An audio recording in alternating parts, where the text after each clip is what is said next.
What's up? Ghost Fictions is here, and we're back again. This is a story where Izuku was the reincarnation of Garou. What happens when a certain hunter dies by the hands of his master, as his consciousness drifted into an entirely different world? Being put inside a certain green-haired boy during one of the most awaited events in Japan.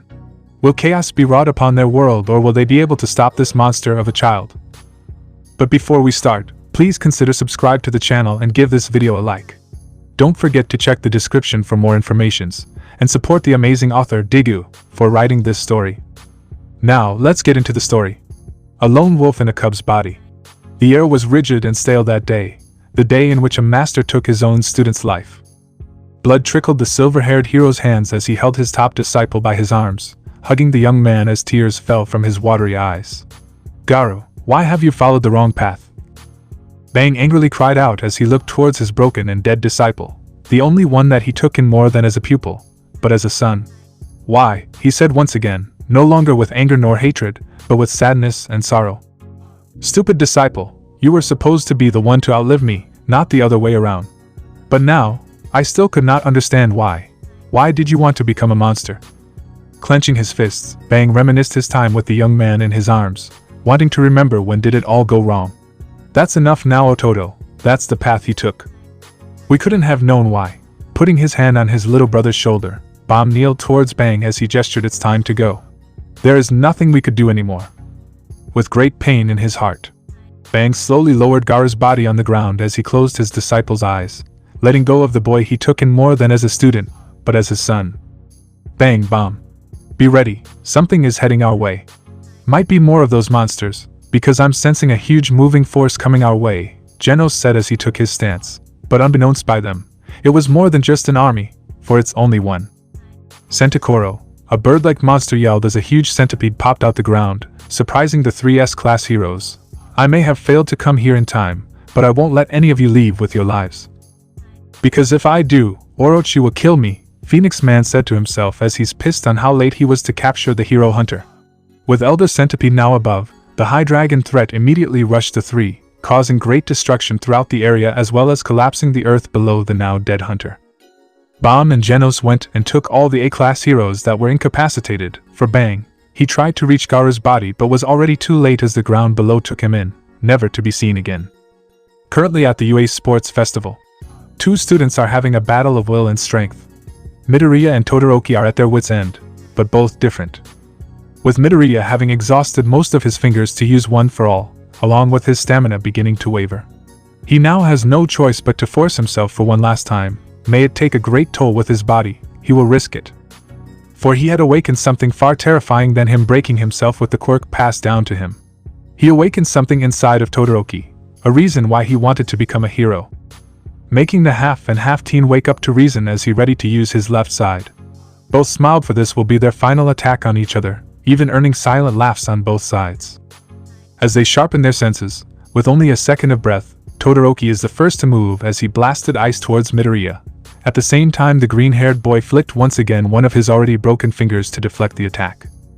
As a strong wind pressure was produced with one flick of a finger, so did it worsen the discoloration and vitality of it. Midoriya flinched with pain as he tore himself more and more, but he knew that wasn't the last. As he had deflected Todoroki's blast of ice, then came the second, a fire blast so powerful that for Midoriya to negate it, he needed to use his entire arm to punch through it. The power the two unleashed was far too strong for them to possibly endure and stay alive after it. That Cementos was forced to intervene as he made several walls of thick concrete that pop out inside the stadium, lowering the possible damage it'll cost. As the two forces hit each other, a huge blast of smoke irradiated from the concluding blast, as all that watched hold their breaths for the outcome of the two. There they saw something they could not believe. Midoriya was still standing on his feet as his two arms flail along by gravity. Todoroki, on the other hand, was exhausted as he looked in shock towards Midoriya. He did not expect to see his opponent still standing inside the stadium, as he put all that he got with that attack. But he knows it won't take much more to put Midoriya down, so he expected him to fall down and surrender, to know when he's beat. Yet unbeknownst by many of them, this was no longer the case. "Give up, Midoriya. Both of us know you won't last any further than this," Todoroki yelled towards the green-haired boy as he waited for a response. "Nothing, There was literal nothingness that came out of the boy as he just stood there with his head pointed at the floor. So it is decided then, Todoroki said to himself as he then again used his ice to finally defeat Midoriya, to knock him off the stadium. With a flick of his wrist, ice formed twice as big as a grown man as it went towards the green-haired boy. But to everyone's surprise, they could have not believed their eyes on what happened next. The ice was split perfectly in half as the boy is suddenly in a stance that even All Might did not expect to see. Midoriya looked as if he was in a martial artist stance, where his left arm went straight as his right tucked inwards his waist, along with his body lowered. Everyone was surprised at such a revelation, but none could understand how he did such a feat with a bruised and broken body. Inside Midoriya's body, the very essence of the boy is now gone, as a new one took its place. On instinct, the boy's body moved to block the attack that came with such precision and accuracy, making it hard to believe for the audience, seeing him with a battered state. What they don't know though is the one that took his place was a monster beyond their wildest dreams.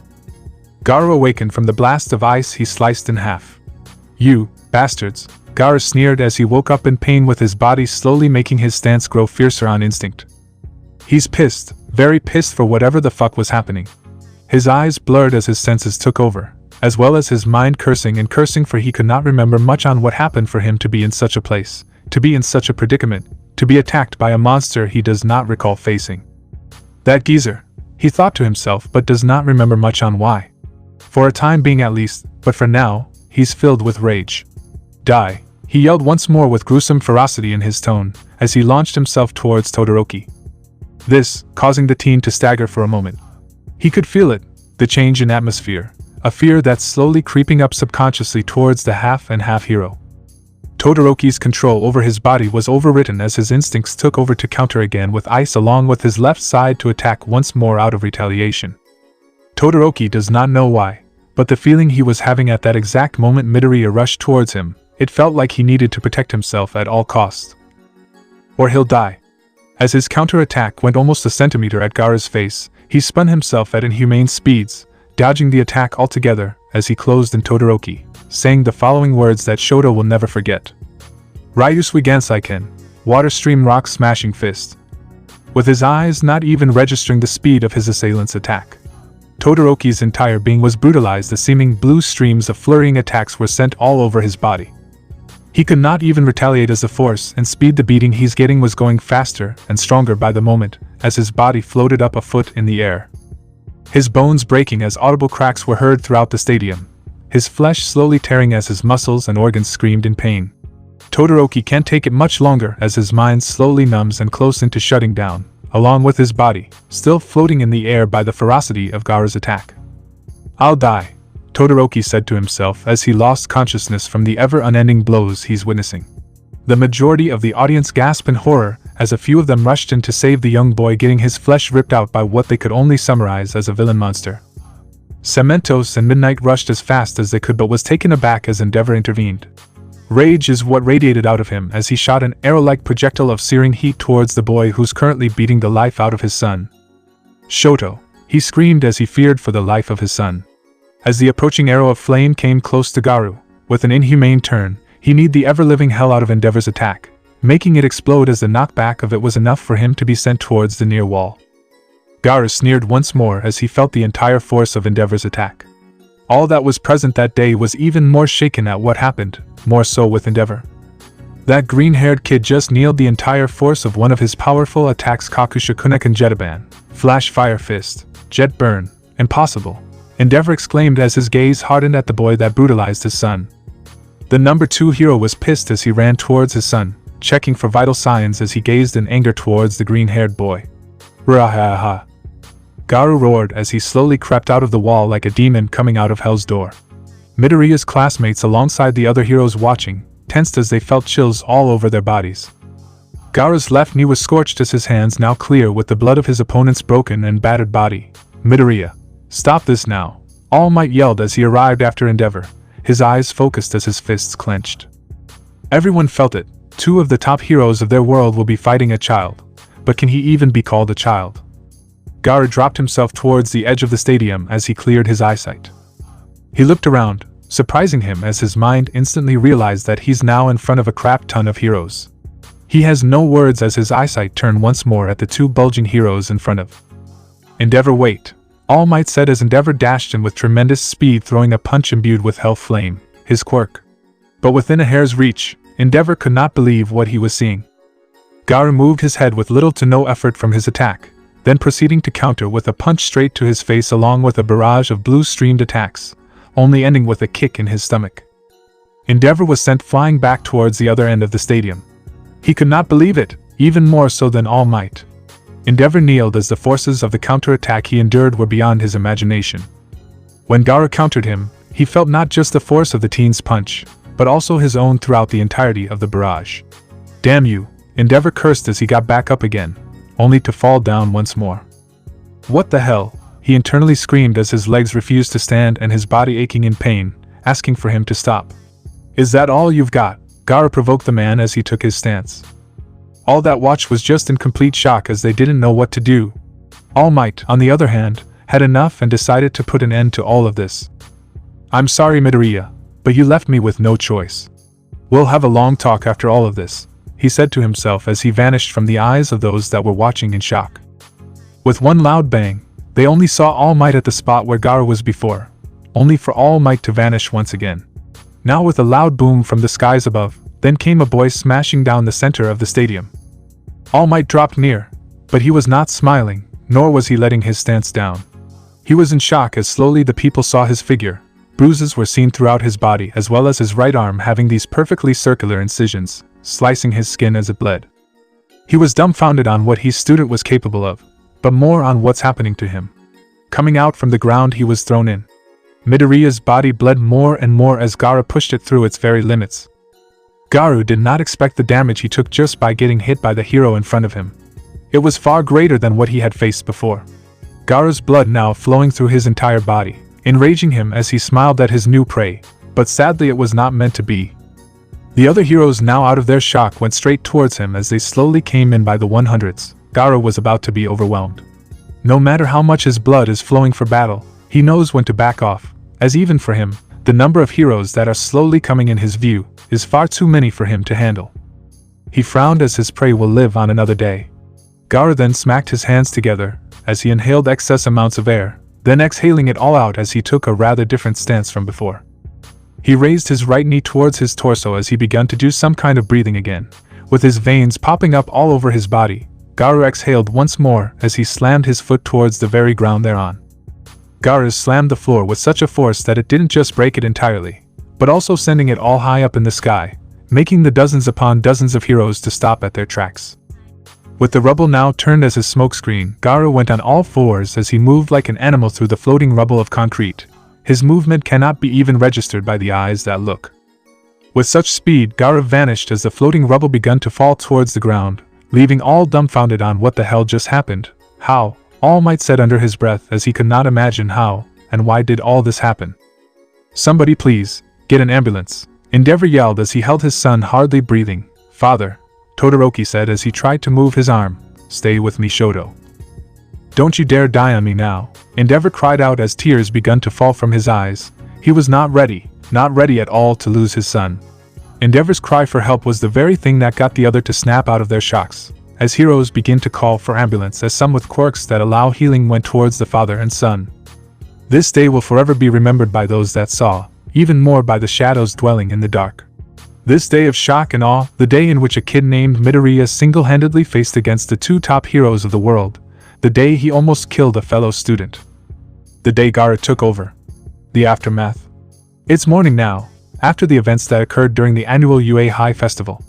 Many are practically still tense on what happened, shocked for the most, intrigued for those in the shadows, but none of it compared with the reaction it got from the very school that started it. UA High. From teachers, staff, to even the students, none of them have a clue on why and how it happened. The same goes for pretty much all that watched which are connected to the boy. None of them expecting such things to occur, even more so to his closest friends, family, mentor. When Midoriya stood even after taking the blunt force of Todoroki's attack. They were all surprised but expected that it'll end there. They knew that he can't possibly go any further, if his battered state wasn't already enough to guess that. But still, he went through it all. At first, they were amazed. As Midoriya stood and did some kind of martial arts stance. A thing that is seldom seen in today's quirk-filled society, but still, they knew that the kid won't last any further than this. It was fun and thrilling when it lasted, but one should know one's own limits by now. This was true even for those in the stands, more so with those watching on TV, or more particularly, a mother watching her son. A heart attack was slowly creeping in Inko's heart as she can't do anything to save her child, for this was practically what he wanted. That's what she got from the boy as glimmers of hope shined through his eyes back then when he told her that he wants to be a hero. Still, she could not bear to watch as her son gets beaten live for everyone to see. Her motherly instincts just wouldn't allow it. "Izuku, my baby, please just yield already." Inko yelled her thoughts at the TV screen as if her words might be able to reach her boy. "Please, you've already done enough. I beg of you," she cried as she was basically forced to watch on what will happen to her son. These kinds of things are what she meant to the boy. Something that a mother would not like to see, something that can dishearten oneself. To see one's own flesh and blood be beaten and broken. She couldn't take it, but there is nothing she could do. Her son was at his wit's end, but the face he gave said otherwise. That was the truth at first, but when the other boy that he's faced with begun to use his other side. Inko's heart stopped as a gigantic blast of searing heat was produced, and it was directed exactly towards Izuku. She bit her fingers as tears and cold sweat flowed out of her body. Inko couldn't take it anymore. "Please, I beg you, stop," she yelled, but to no avail. When the act was done and smoke covered the stadium, everyone was shocked at such destruction that was made by these kids, but it was only when the smoke cleared that they started to clear their throats. Midoriya was still standing, even after such an attack, but it was clear that he couldn't possibly be able to move any longer, as his body took a considerable amount of damage. Inko's eyes just widened as she saw her son's state. No, no, no, no, no, my baby boy, no. She thought it would be over and the match would have already stopped there, but she was wrong as her son stood. No more Izuku, no more. With half a minute passing by, they all knew that the kid can't go on any further, and he should just yield and concede. He already did good and is worthy to be a hero, but to force oneself, young Midoriya, it's time to stand down. You already did well, All Might said as a mixture of pride and sadness was spiraling out of him. After a couple more seconds passed. The match was still going on, and it seems that Midoriya won't fall and concede, so there was nothing Todoroki could do, but to push him off the arena. To finish it all, for there was no more point to it. He already won. With a flick of his right hand, he attacked for the last time, literally. The audience of the bout could only gasp at what happened next. Earning cold sweats and an everlasting impression of what kind of a person is this green-haired boy, "You bastards," he screamed as he sliced perfectly in half, the attack that was meant to end the match. The atmosphere on that point on was something that no one would like to feel ever again. Death. Death was what it screamed as it radiated out of the green-haired boy. It was not the same at that point on. Everyone's eyes just kept on widening and widening as the shock and awe kept on increasing and increasing. The boy was no longer the same person they saw and knew. He was a monster. With the shocking revelation and the ever-blood-curdling event that occurred, the boy known as Izuku Midoriya became something that went beyond the odds, even going to the point of disapproving reality itself. The reality of one's own limits. On Inko's view, as her son almost murdered the other boy he was fighting with, she felt the tightening of her heart more and more. Her emotions, feelings, and thoughts were conflicted as the sight of her son becoming a murderer slowly crept in her mind. This isn't the young boy she raised, this isn't the same boy that smiled with hope, this isn't her boy anymore, and more so when the two top heroes intervened his onslaught of despair. "Who are you?" with her heart aching each second, as her eyes overflowed with tears. The realization of the boy who was now fighting his favored and loved hero, the realization of the sudden change of self. Inko's mind almost went blank in fear, as her instincts told her that the boy she knew was now gone, and the one in her boy's body is now a heinous and evil man. Silence was the only thing left that came from all of them. Starting from his mother along with the friends and acquaintances he made, towards the people that watched in shock. When Garou took over, when he almost killed Shoto, when he fought with Endeavor, and even more so with All Might himself. Just who was he, the boy in green hair, the boy named Midoriya, for this point on? He will be remembered in fear. Currently, within the confines of the number one hero's home. "What will you do now, Toshinori?" a certain old hero asked as the supposed inheritor of One for All is nowhere to be seen. "I don't know, but there is something I have to tell you, Sensei," with a heavy heart bearing down on All Might's entire being. This certified the old hero on the gravity of what he's about to say. Young Midoriya. All Might was lost of words at what happened that day, but he knew something far sinister was happening. For on that day, he felt as if the bond of he and Midoriya was severed. The connection they had from One for All, the inheritor of One for All, might no longer be with us. Sensei, Sir Gran Torino.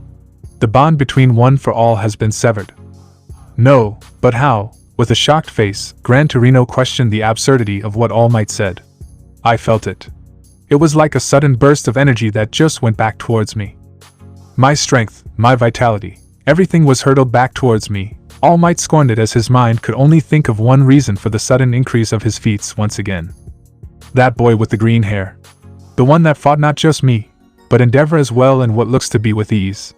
He is no longer Izuku Midoriya. I'm afraid, it's someone else, and the only person that I could think of being responsible for this is him. With anger and frustration seeping out of the number one hero, he clenched his fist as the thought of All for One, etching at his mind again, made him enrage. Gran Torino could only be dumbfounded as the mere thought of an ancient evil that's still alive. Fear began to run through the old hero's core, as the distant memories of that evil were still prevalent within his mind. Impossible. I know, but with the turn of events that happened, even earlier on, it all just points out with him. There are no other persons than a selected few that know about One for All, and that includes him. All Might responded about the possibility of the impossible. With rather unsettling conjunction, Gran Torino doubted the thought but was terrified of it still. Hey now.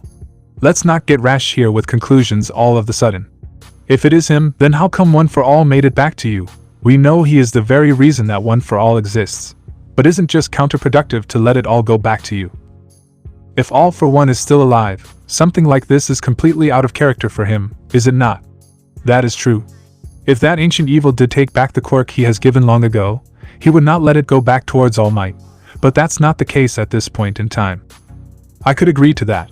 With a slight nod, All Might had agreed to that fact, but I do think that we should look more in depth about this, for he at the same time is that hard to get. He's cunning and I think that this is all part of his plan. Starting from us. You told me about that not long ago. So what of it? Is it about that Noma person and the League of Villains? How do they connect with All for One? Gran Torino questioned, for he doubted that such outlandish and out of the blue moves like the attack on us was All for One's plan. No, he's far too smart and collective when he moves. So I doubt that he plans such a stupid ploy. Gran Torino almost got it all right, but he's missing a few more information. For it was not really his plan, but it's his successor's, Shigaraki's. He's just basically letting the boy make do with what he has been given, so that his successor will learn. That's the plan at least. With that, All Might started his say about the topic. Yes. Starting from that Nomu, I just got the news from Nail Mesa about him, or should I say, about it. Gran Torino was perplexed about that statement, so he questioned, what do you mean by it? All Might clarified with the following statements. That thing was once human, but its genetic structure was manipulated heavily. Having multiple DNAs of other people that went missing without a trace, then having their own quirks. That's just impossible. Even with getting other people's DNA. The process of passing down quirks like that has not even been successfully done. Even our current scientists all around the globe have yet to do such feat. Hell, even Endeavor heavily invested in such, just to match you, but it was said that every attempt failed. Gran Torino interjected. And that's basically it. If even in today's quirk-filled society, where science has advanced the same as quirks, if even with all the knowledge we have in our world today, has not even come up of a successful way to pass down quirks using genetic engineering like passing one's DNA to another. Who do you think is able that can do such a thing, to give multiple quirks on one being, and to take it as well on a breath's notice? Gran Torino kept quiet, as the realization sets in. All Might was right about that. There is only one person that could do such feats like that. Seeing his sensei's silence as his answer, All Might started to conclude his point. It's All for One. No matter how we look into it, with a bit of heaviness on the old hero's tone. He asked about the other part, then if that's so. How about the League of Villains? What do those fools have that correlates with him? Now about the League of Villains. It is currently in control by a self-destructive and unstable kid known as Shigaraki. There are no known documents of the kid, but as far as we know, he is the one that's supposed to be in control of the League of Villains. All Might stopped as Gran Torino added his thought. So a kid controls it, But we know that isn't true because how could just a kid like that be able to achieve such things without help? Exactly. To have the resources to create and make do to beings like that Nomu, to have other villains come with him, no matter how unstable he is. Those are exactly my point, Sensei. That it all leads to All for One himself. With a grim look and a deep sigh, Gran Torino could only accept the reasoning of it. TSK. Then what about their connection with that kid? Midoriya was it? Why take him at that point, and how did they know that he's your supposed successor? A good question, which needed to be answered, that's the thing. It isn't far-fetched, but I assume that the League of Villains, or All for One to be exact, got himself a few persons he trusts, that may have a telepathic quirk that enables them to know about the secrets of One for All inside young Midoriya's head, allowing them to know that he's the next successor. That, and another is having a subordinate with a quirk that's capable of either changing one's being or mind control, which led to them taking young Midoriya's body. Yes, that could be considered, but there is another thing that bothers me. Toshinori. With a bit of rasp in the old hero's voice, he raised his index finger signifying one major problem with All Might's statement. What is it? All Might asked. I get it, that mind control isn't far-fetched, same as telepathic quirks, but that doesn't answer the fact that the kid just handed it with the two of you. There must be more than that, don't you think? I don't want to doubt you, Toshinori, but if you said that you felt like your vitality went back up and the bonds between you and that kid have been severed, then how the hell is he able to not just fight one of the top 10 heroes here but to also go toe-to-toe with you? With that, All Might could just touch his temple as he tries to find an answer for his sensei's question. But think as he may, it's sadly not possible to think of how, having only speculations as answers with very little information. All Might could only bow his head in disappointment, not having an answer. You're right about that, Sensei, but as it stands now, I don't have a clue on how that person made do with young Midoriya's body, on how he was able to fight us off, even with such a state. Clenching his fist, the number one hero swears to find out how and why such a thing was possible. Shame then. Hey Toshinori, could you tell me more on what happened when you two fought? You said that he almost took you two on easily. What do you mean by that? Gran Torino asked to know the full extent of the kid's prowess. First off, just to be clear, I don't know how young Midoriya's body could do such feats, but I do know it's not because of One for All. When Endeavor made his move, Mito, no, villain, monster, took him out with such skill that you wouldn't believe your eyes. Even more so if you get a chance to face off with him. It still shakes me to my inner core, those movements he did, and with a speed comparable as of my own, and the form of strength it dished out. Even with One for All, I'm sure such a thing is not possible, and I'm more than confident that young Midoriya does not have the skill set to do such feats. In all honesty, that is true. Midoriya's body was already beyond its limits when Garou took over, at the same time. His body having already been beaten and battered by not just Endeavor's initial blast, but also with All Might's interjection towards him. It's strange that when Garou was now in control, all of it just seems to not matter. Is it possible that Midoriya's body itself is changing like Garou's? Time will tell. Anyway, digressing back with All Might's hefty words on the topic. But that's not the thing that really bothers me, Sensei. With great dread in his tone, Gran Torino could clearly hear and see the severity of All Might's situation when he fought with Midoriya. Spit it out then, Toshinori. Tell me, so that burden of yours might lessen. Nothing like a talk can help with that. With a forced smile, the old hero wanted All Might to lighten up for a bit, even if it's just a little. Losing one's successor was already hard, but something worse than that, it's worrying, to say the least. Thanks, Sensei. To get it straight with you. What bothers me is when I first made my move towards young Midoriya. It was at that point onwards, my whole being refused to believe something so outlandish. All Might shouted his frustration, only to correct himself back, for such a reaction won't help to further his thoughts towards his sensei. What is it then? Gran Torino asked with worry on his face. He let me punch him. I know it might seem to be full of CRP, but if it were you, I know you'll understand why. It's like he was observing me like prey, as my instincts just went wild at that point on, until we reached towards the sky with our exchange of blows. With a gulp, All Might continued to express his experience fighting with Midoriya. Many did not see it, for at that point, I was already reaching beyond 100%. But to put it bluntly, I was already going farther beyond what the eye could see, but his speed, his reactions, his tendency, his attacks, no, more particularly, his counterattacks were ungodly. Not to mention the combination of such techniques and skill, it must have only taken him a couple of more hits from me to memorize my moves. and that was all done subconsciously by him. All Might shouted once more, as the absurdity of it all wouldn't allow any other reactions to come out of him. What? The old hero was shocked and baffled by the last statement that his stupid disciple said.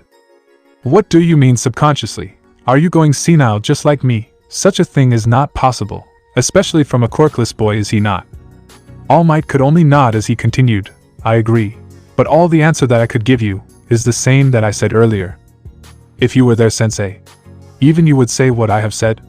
The last punch that I have thrown against him proves it. Reminiscing back at it, All Might's stomach could only churn as he reminds himself of what he saw. That final blow was supposed to get me an upper hand. Putting all my effort into it, to stop the fight as soon as possible, All Might's right arm began to shake as he continued. It's because the feeling of it continuing further than it already had, it scares me. Gran Torino could only open his eyes wide on what All Might said. Him, scared, impossible.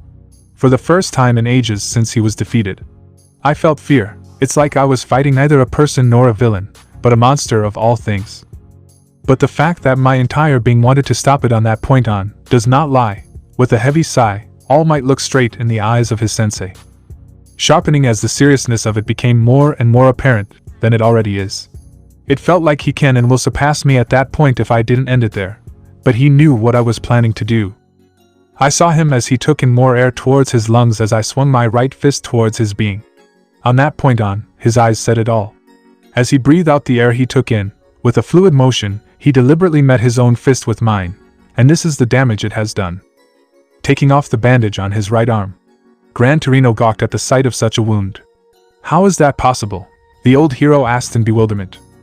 I don't know, but it must be that person that took young Midoriya's body. He might also have a quirk that allows him to carry it towards Midoriya, but it's the speed, the strength, the skill, and most importantly, the technique he did which troubles me the most. And this is the proof of it, raising his right arm as the bandages slowly fall down the floor. An almost perfect spiral of torn flesh ran from All Might's fingertips towards his shoulder. It'll heal, but Recovery Girl told me that the incisions it has caused, with such intricacies and the precision and accuracy of this wound, she couldn't believe that it has even almost reached the bone of my arm. All Might snickered with an ever-present cold sweat on what Recovery Girl stated to him. Terrifying. Are you sure this is still a kid, even though brainwashed or whatever it may be? It's just not possible. He's like a monster, is he not? Gran Torino asked out of compulsion as the thought of such a quirkless kid was able to do such a thing. Brainwashed or not, it's just too unworldly to comprehend. With a sigh, All Might could only frown as he has no more to say about the topic. Such turn of events was already too much for him, but to further analyze it more. It's just absurd and impossible for such a thing to happen, but the reality of it all has already shown itself towards him. He can no longer deny that fact. As Gran Torino finally cooled off, he asked of All Might once again, what now, Toshinori? What will you do? Or more particularly, what are we supposed to do? With all of this, All Might pinched his temple as reminiscence again about certain things connected with Midoriya, one for all and all for one. For as he said once to the green-haired boy, only when he fully accepts the power of one for all, shall it be granted to his being, but if he did not, then it could only mean one thing. The ties that were knotted between them with one for all, were no longer connected. And the only one capable is that person in the shadows. All for one. All Might scorned once more that the ancient evil in the dark was the reason for all of this. If there is one thing that's certain, sensei, I'll save young Midoriya. No matter what, you can count on it. With that, All Might stood as he looked onwards to Yue Hai while Gran Torino's expression eased a bit. To see him like this once again, no matter what, Toshinori. I'll be there for you and with you always. As I promised on that day, so long ago. On another place though, at the Mosudafu General Hospital, Shoto Todoroki's brother and sister have currently visited. Will he survive? Shoto's sister, Fuyumi Todoroki, asked the doc about his condition. The doctor was old, and although being in such a state of age, he's far above with experience and skill, compared to the normal quirk given doctors of today. The ashen-haired doc then took in some air and out as with a bit of hesitation, he answered the question given to him truthfully. Dear, all I could say is that your brother barely survived the ordeal he had undertaken. And to be honest with you, I'm afraid that the level of brutality the young lad has taken is far more than what we could have expected. What do you mean? Shoto's brother, Natsuo Todoroki, was the one to ask with great fear and stress in his voice. the state of his body when we first looked at it. We weren't able to use much of any healing-related quirk on him straight away. Take Recovery Girl as an example. She has the best possible quirk to be used with these kinds of injuries, but even with her along with us, we cannot just use it without precautions. The doc gave emphasis on precautions as to entail its importance. We looked first at his state. And as we looked, some of my newer colleagues were willing to just wait for the boy to heal by normal means, if it were just broken bones and a few tears here and there. They can just cover it up and do the basic procedures with such injuries. It was already common for heroes to be hurt, so it's normal for them to act as so. And after all that, when he's ready, Recovery Girl will do the rest, but those are fool's thoughts. Which is why I reprimand all of them. With a flick of a finger, the doctor then showed a rather unsettling image for them to see. The bones of Shoto's body, its state, its form, then came his flesh. If seeing the outer wounds was already bad enough, then came the inner ones, which were the worst of it. As you all can see, those fools failed to visualize just how grievous was young Shoto's state. Really, having a mindset of quirks doing all the job is just foolish. They don't make doctors of my caliber anymore. The doc could only furrow his brows on that thought. Anyhow, the damage his body took was a nightmare to see. Mr. Endeavor told me about the incident that happened, about the brutality and barbarity of what young Shoto had endured. But the more I look at it, the more it cleared to be less of that. What do you mean, Doc? Isn't this just as he said? I mean, look at him. Look at my little brother. This is nothing less than barbarity, is it not? Natsuo angrily said. To you, boy, it is. But to me, it isn't. The doc cleared. Stop being cryptic and just tell us already. Fuyumi demanded, not wanting the conversation to sway out of the main point. Don't worry, I was getting to that. Ehem. So, let's start with the injuries young Shoto has undertaken. First off, all of the outer injuries present isn't just done without thought, though the brutality and severity are also present with it.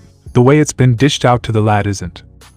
To clear things, I mean that each blow was calculated, precise, and deliberate. Which is very concerning. What do you mean by that? The two questioned. Looking at the outer side of the injury, we can't really see much of what I meant, but if we look deeper, the doc then changes the visualized image he created to see the inner wounds of Shoto. Let's start with this first. The doc pointed out the major muscles of Shoto. The tissues along with all these muscles are torn, but not in a way we could have expected. Unlike with normal bruises, punctures, and incisions that may come from combat, these wounds are far more than that. He then specified more on the upper torso muscles of Shoto.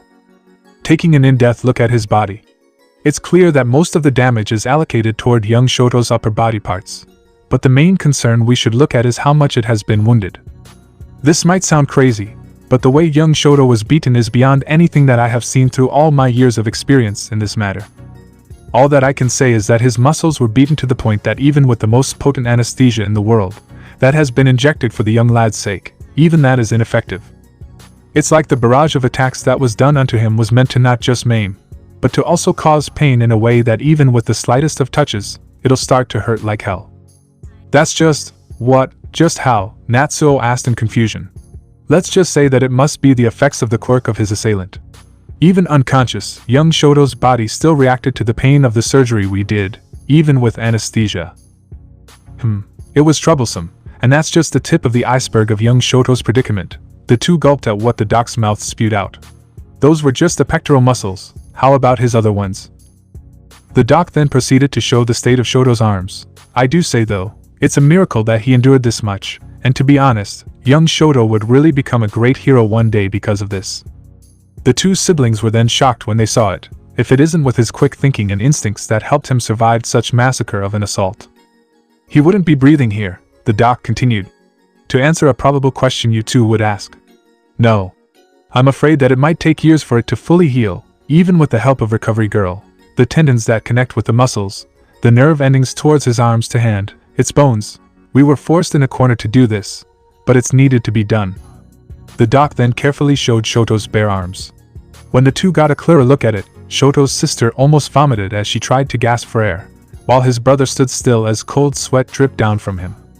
To see such things, the way their little brother's arms were twisted and angled in forms too gruesome to state, as most of its bones were broken and smashed, while some even pierced the inside out of his skin.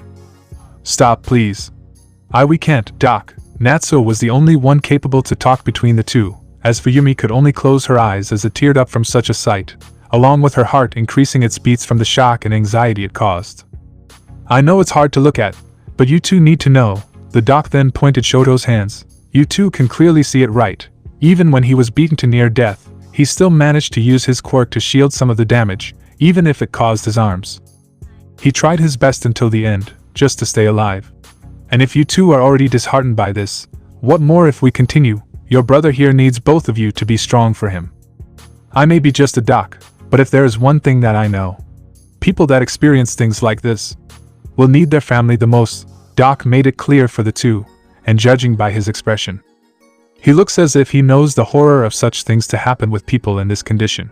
The two siblings could only move their emotions aside, for the doc was right. They need to be strong and to be there with their young brother. Seeing the two's reaction, the doc fixed himself for a bit then continued, sorry for the small sermon, but if all things are considered, you two should be ready for the next things that I'll show you. The more that I'm able to explain to you two about his condition, the better it is for his long-term recovery.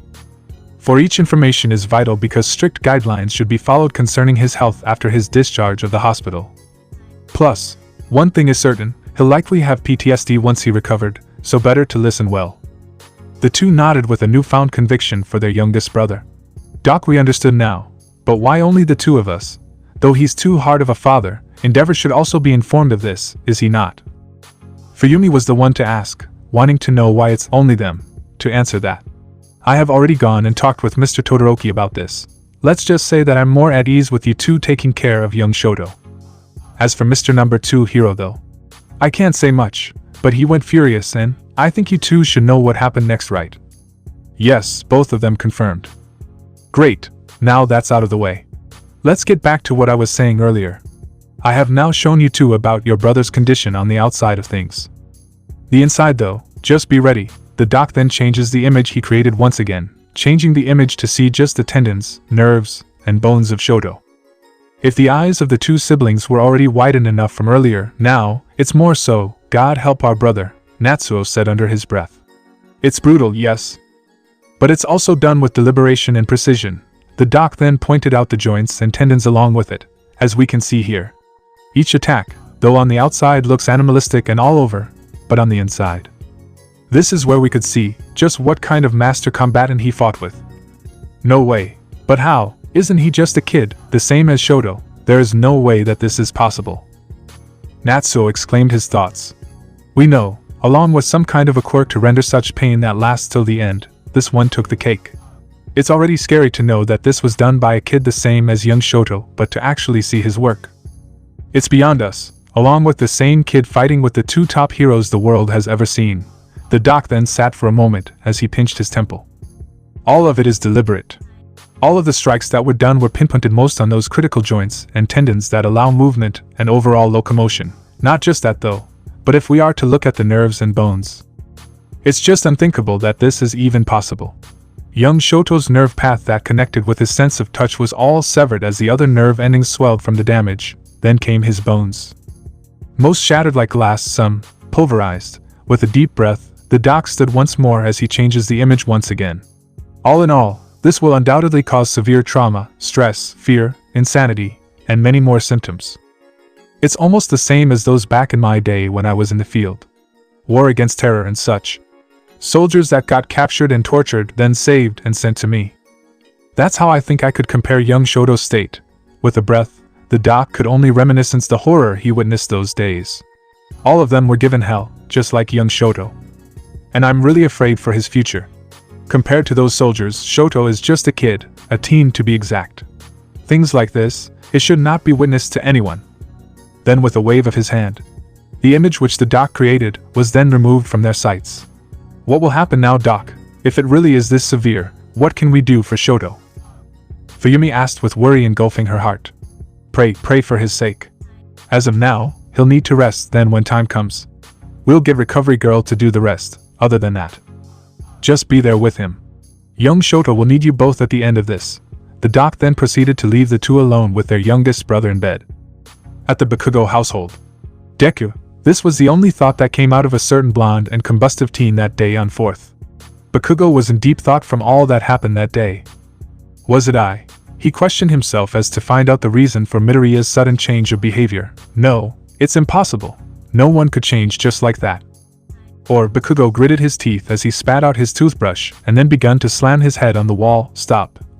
What the hell are you doing there? Stop it. His mom screamed downstairs as he was basically making a ruckus once again in their home. With a breath, Bakugo calmed himself as he recollected on what happened that day.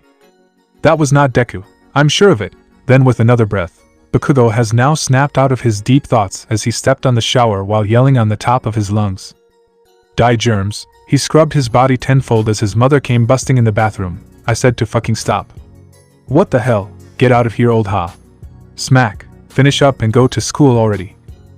Time went on that day as the students from all courses at UA High got the chance to talk about the events that have occurred yesterday, but none of them compared with Class 1A's reaction. Class 1A is usually full of noise and an ever-engaging happy atmosphere for most of its time in UA High, but today isn't one of those days. Like entering a funeral. That's exactly the case today. As if it isn't bad already because of what happened yesterday, then came the news on one of their companions currently residing in Mizutafu General Hospital. Todoroki, Shoto is currently in a temporary coma because of the stress and shock he was forced to endure, both figuratively and literally. The news of this spread like wildfire as tension and unease skyrocketed within the entire class. Knowing the forces that Midoriya can do with his quirk was scary enough, but to use it relentlessly towards one of their own. They still could not believe it as the majority of them didn't think Midoriya is capable of such an act. All were practically banging their minds on it and thinking of the possibilities on what could have caused such an uproar within Midoriya's being. When he suddenly turned into this pseudo-villain out of nowhere was shocking enough for all of them, but it was Uraraka, Lita, Tsuyu, and surprisingly, Bakugo that got affected by this the most. In Uraraka's case, it was when she saw the entirety of the savagery and inhumanity of what Izuku did to Shoto. What's more, is that when Deku, the boy she thought she knew, turned into this animalistic beast of rage, this villainous-like embodiment he became, this monster. It felt like daggers were thrown at her heart as the feeling of pain, anxiety, and fear grew in her being. That's not Deku, Uraraka said softly as her features show off the likes of a saddened and hope-deprived maiden. Her eyes showing nothing but pain from her thoughts all throughout that day as those beside her gently comfort her for what she's currently undergoing. Being by her side along with Tsuyu. The two heard what Uraraka said as they come and comfort her. You're right about that, Uraraka. That is not the Deku we knew, Lita said as he put his hand on her shoulders, trying to give a sense of ease to her. Definitely, Karo. Tsuyu agreed with the two as she went close to Uraraka, giving all her support. It must have been the work of a villain, Karo. There is no way that Midoriya could do such a thing, she restated, clearing a bit of Uraraka's unease. Thanks, Lita. Tsu, she softly said. On the other side of the room though, Bakugo's eyes sharpened like a hawk as his stature while sitting, emits this sense of seriousness and irritation. Signaling for those that are near to back off as his mind, try as he may, can't keep his thoughts off of Deku as he tried to reason out probably causes on what happened that day. While the entire class was already in hard thoughts about it, none even realized that their homeroom teacher is already inside the classroom. Shocked on suddenly realizing their teacher was already there. The majority of them hurried in their seats as they all greeted the mummified teacher. Sensei Eraserhead, good morning, sir. Seeing their startled state, Aizawa could only gush out a breath, knowing the reason why they're all this tense. Alright. Enough of the formalities, all of you. For today we're going to discuss a certain topic that deserves to be taken care of. And before any of you ask, yes, it's about those two, Izuku Midoriya and Shoto Todoroki. So I don't want any of you to talk until I'm done, understood? With that, the class put all their ears towards their teacher. We'll talk first about Todoroki, for he's the one that we got a lot more information for the time being. With a cough, Aizawa took out a note within his bandages. Recovery girl gave me this. It says here that Shoto Todoroki is currently in a coma, though it's only partially and he's expected to gain his consciousness soon, though that's not the important thing we should know about. It already spread like wildfire with that part, but what hasn't yet is this. Aizawa then took another thing out of his bandages. It was a picture this time. I just expect that all of you to keep a tight lid on this, for I'm only doing this because all of you deserve to know, being his friend and classmates and all. The mummified hero then showed the picture towards the entire class, showing an image of Todoroki's current state. This is a picture that they're willing to give, just for all of you to see your classmate's state currently. They did that because none of you are allowed to visit him for certain reasons. Other than that, all of you should take a good look and say your prayers afterward." He then gave the picture to the class president, earning him the clear shocked faces of his students, them realizing the critical state of one of their classmates. After the image was passed through the whole class, then given back to Izuku, he continued his words for them. "Alright then. I know all of you have a lot in mind about that and probably want me to give more information other than that photo, but judging by all your reactions, I don't think it's best to say most of it. So I'll say the ones that won't put any of you in further stress. Shoto Todoroki isn't just in a critical state, for his doc said to Recovery Girl that he'll be facing far more troubles once he has awoken from his partial comatose state. PTSD of the likes and other conditions that may cause him an episode. With that, the doc also wanted to relay a message to all of you." Izuku once again took out another note from his person. "To those that may concern about young Shoto Todoroki's state, I, the doc, request upon all of you, his colleagues, classmates, family, and friends to give mind of his mental health. Physically, we can heal him, but mentally, is another. It'll take some time, but as things are right now, young Shoto will heal from these physical injuries he has taken, but with such a brutal state he endured. I'm sorry to inform that he'll most likely be witnessing episodes throughout the following months and likely years. Please, for his sake, take note of his condition." Izuku then ended. "You all heard that. Once Todoroki comes back in UA High, special care should be given to him by all of you, that, if he'll still come back here, that is." This shocked all of them. Todoroki, not coming back to UA High. Why, their faces tell it all for the mummified hero. A clear difference in experience that day was shown. I personally doubt that he'll come back, and the reason for it is simple. Once the day that all of you manage to come to witness real pro-hero work, all of you will understand why. Even those that watched that day could tell. Once such a thing like that was to happen to anybody, it's either retirement or death. No average hero would risk it once that kind of brutality were to happen to them. Izuku was pissed when he said this, but it wasn't meant for the students, but for himself. It's a harsh truth with pro-hero life, but they need to know, as well, for him to remember the failings of heroes today. It's suicide to keep on going after that, but what makes him tick more of it is that he could have helped that day. But he was too far away and far too mesmerized that moment, that he failed to move immediately to help with subjugating Midoriya from his onslaught. No one could blame him though, even those that were near were not able to react immediately, but it still pisses him off for not being able to. With a breath, Izuku calmed himself as he continued his speech. That's all for now with Todoroki. It's Midoriya's turn. With another breath, he continued, he's currently nowhere to be found. After the distraction he did by destroying the stadium's floor and sending it up in the air with such force. Not even a slick of a hint of him was found. With that, all of you might ask about how and why such a thing could have happened that day. In truth, even we don't have an answer for that, but we think that it might be the works of the League of Villains. The League of Villains, that sent chills down their spines as they recall the Ust incident. Other than that, we have nothing to lead with. The cops are already doing their work on it, and will come to us later this day, so I'll finish this day off for all of you early, but before that. Izuku then signaled someone outside the halls. We were supposed to talk about your hero names and internship with hero agencies across Japan, but because of what happened yesterday, the internships will wait for further notice. The naming on the other hand. Midnight will take care of that today, so pick your hero names wisely. Izuku ended as Midnight took over until the end of the class that day. As the students' school time was ended early, a meeting was organized within UA High. The principal along with a certain detective, the number one hero, and all the school pro-hero teachers, will now have a discussion on the said event that happened a day ago. So is everybody here? All Might, here, Eraserhead, Midnight, here, Present Mike, yo, Vladking, here, Cementos, here, then that's all for the main faculty members. With a cough, Nizu, the school principal raised his hand then signals everyone to take a seat. Well then, let's get this started, shall we? Before you do that. Who's that guy with the trench coat? Eraserhead asked, not knowing who and what may the reason be for the said person to be with them. Oh yes. I'm sorry for not introducing him sooner, but this person here is a representative of the police force given to us. May you introduce yourself to us, good sir, Nizu signaled at the man. Of course. My name is Tsukachi Naomesa. I'm a police detective for most of the time, but now I'm currently a representative of the police force to be with your current conference on a certain matter. Please do take me kindly though. I won't be giving too much unnecessary information to the main police branch, but I will take all the information I could from here to help. Naomasa or True Man ended. Can we trust you though? Vlad King questioned with doubt in his eyes. Ahem, don't worry about it Vlad, I can vouch for him. All Might clarified, fine, as long as it's you, Vlad accepted. Alright then. Let's not get into any more distractions and get to the point. With a clap of his paws, Nizu took all of their attention towards him. We're here today because of what happened at yesterday's events during the school sports festival. Or to be more specific, about a certain boy named Midoriya, Izuku.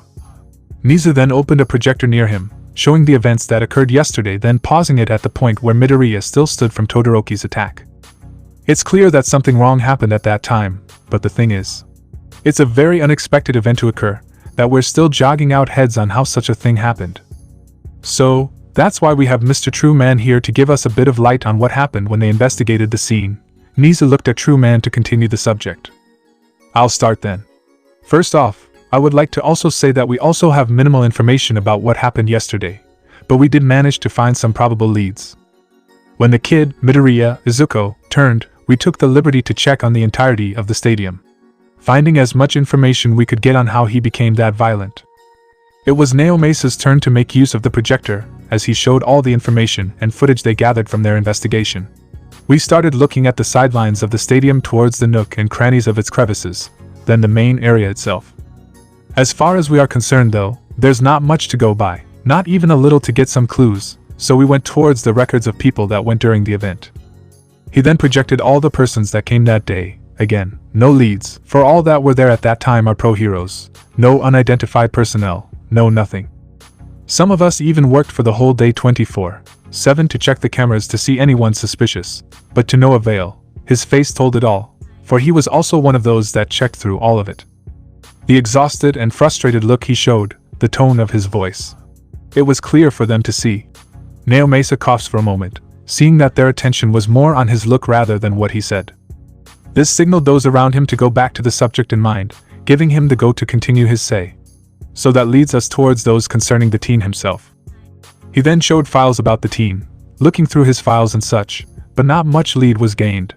Because of that, we'll be looking to search all those that he has a connection with, starting with his mother. Naomasa then showed the image of Inko Midoriya, showing the mother of Izuku Midoriya for all of them to see. We already gave a call to Miss Midoriya, but we would like one of Izuku's teacher to come with us and All Might when we go to her household. That was her request, so I wish that one of you will agree.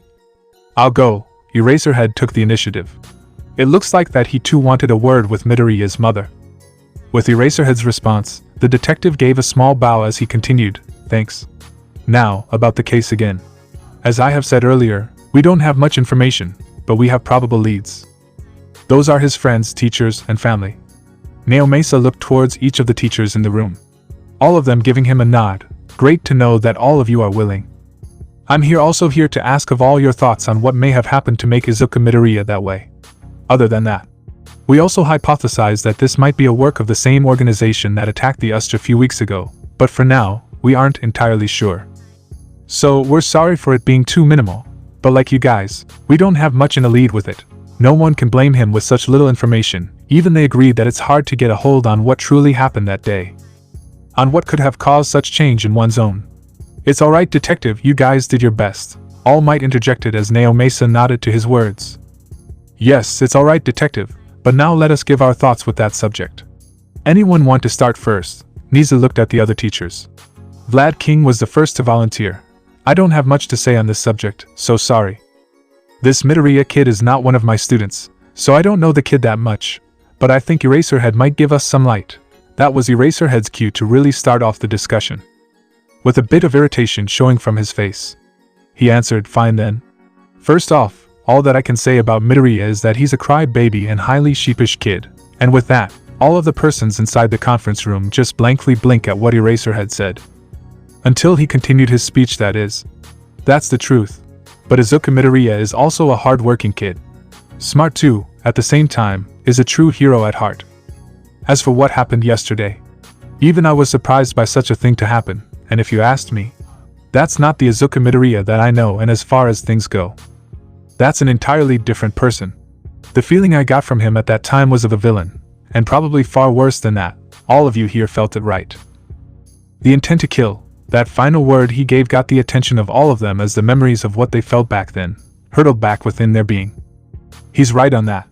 I and Cementos also felt it. Being near and all, Midnight added, as during that time, no one couldn't deny it. After all the hero work she has done, same as those that watched. They knew the feeling far too well, we did. That with Endeavor and All Might added, Cementos continued with his thoughts also. How about you, All Might? You're the one that actually got some good hits at him. Did you feel the same as we did? Yes. It's the same as all of you, I'm afraid. Even I, the symbol of peace, did not expect such an experience to come that day. There was no denying it. Along with the intent to kill, when All Might got to exchange blows with Midoriya, Garou, his senses went wild. The self-preservation kicked in when they fought. A feeling that won't leave the number one hero anytime soon. Naomasa then added one of his thoughts. I wonder though, sorry if I asked in advance, but if you two, Midnight and Cementos, was there, why didn't you two help with the subjugation of Midoriya? This was to be expected, for they are the ones that's supposed to stop things like this to happen. To make sure the safety of the students.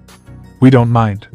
I and Cementos actually talked about that, and we're a tad bit ashamed for not interfering. But if it was you to be set on our places, what will you do if two of the most known heroes to date was the one to come and stop them from going further? Add with one yelling on top of his lungs for us to not to interfere, along with the thought process of it's just a student. Midnight's answer wasn't fully what Naomasa expected, but it has its truths in it, and to be honest, he might probably do the same, given the circumstances. With nothing to say, the discussion continued. Then that's your answer, but still. We could have done something much earlier, but it took us far too long to snap out of it and help at the end, which still surprised all of us.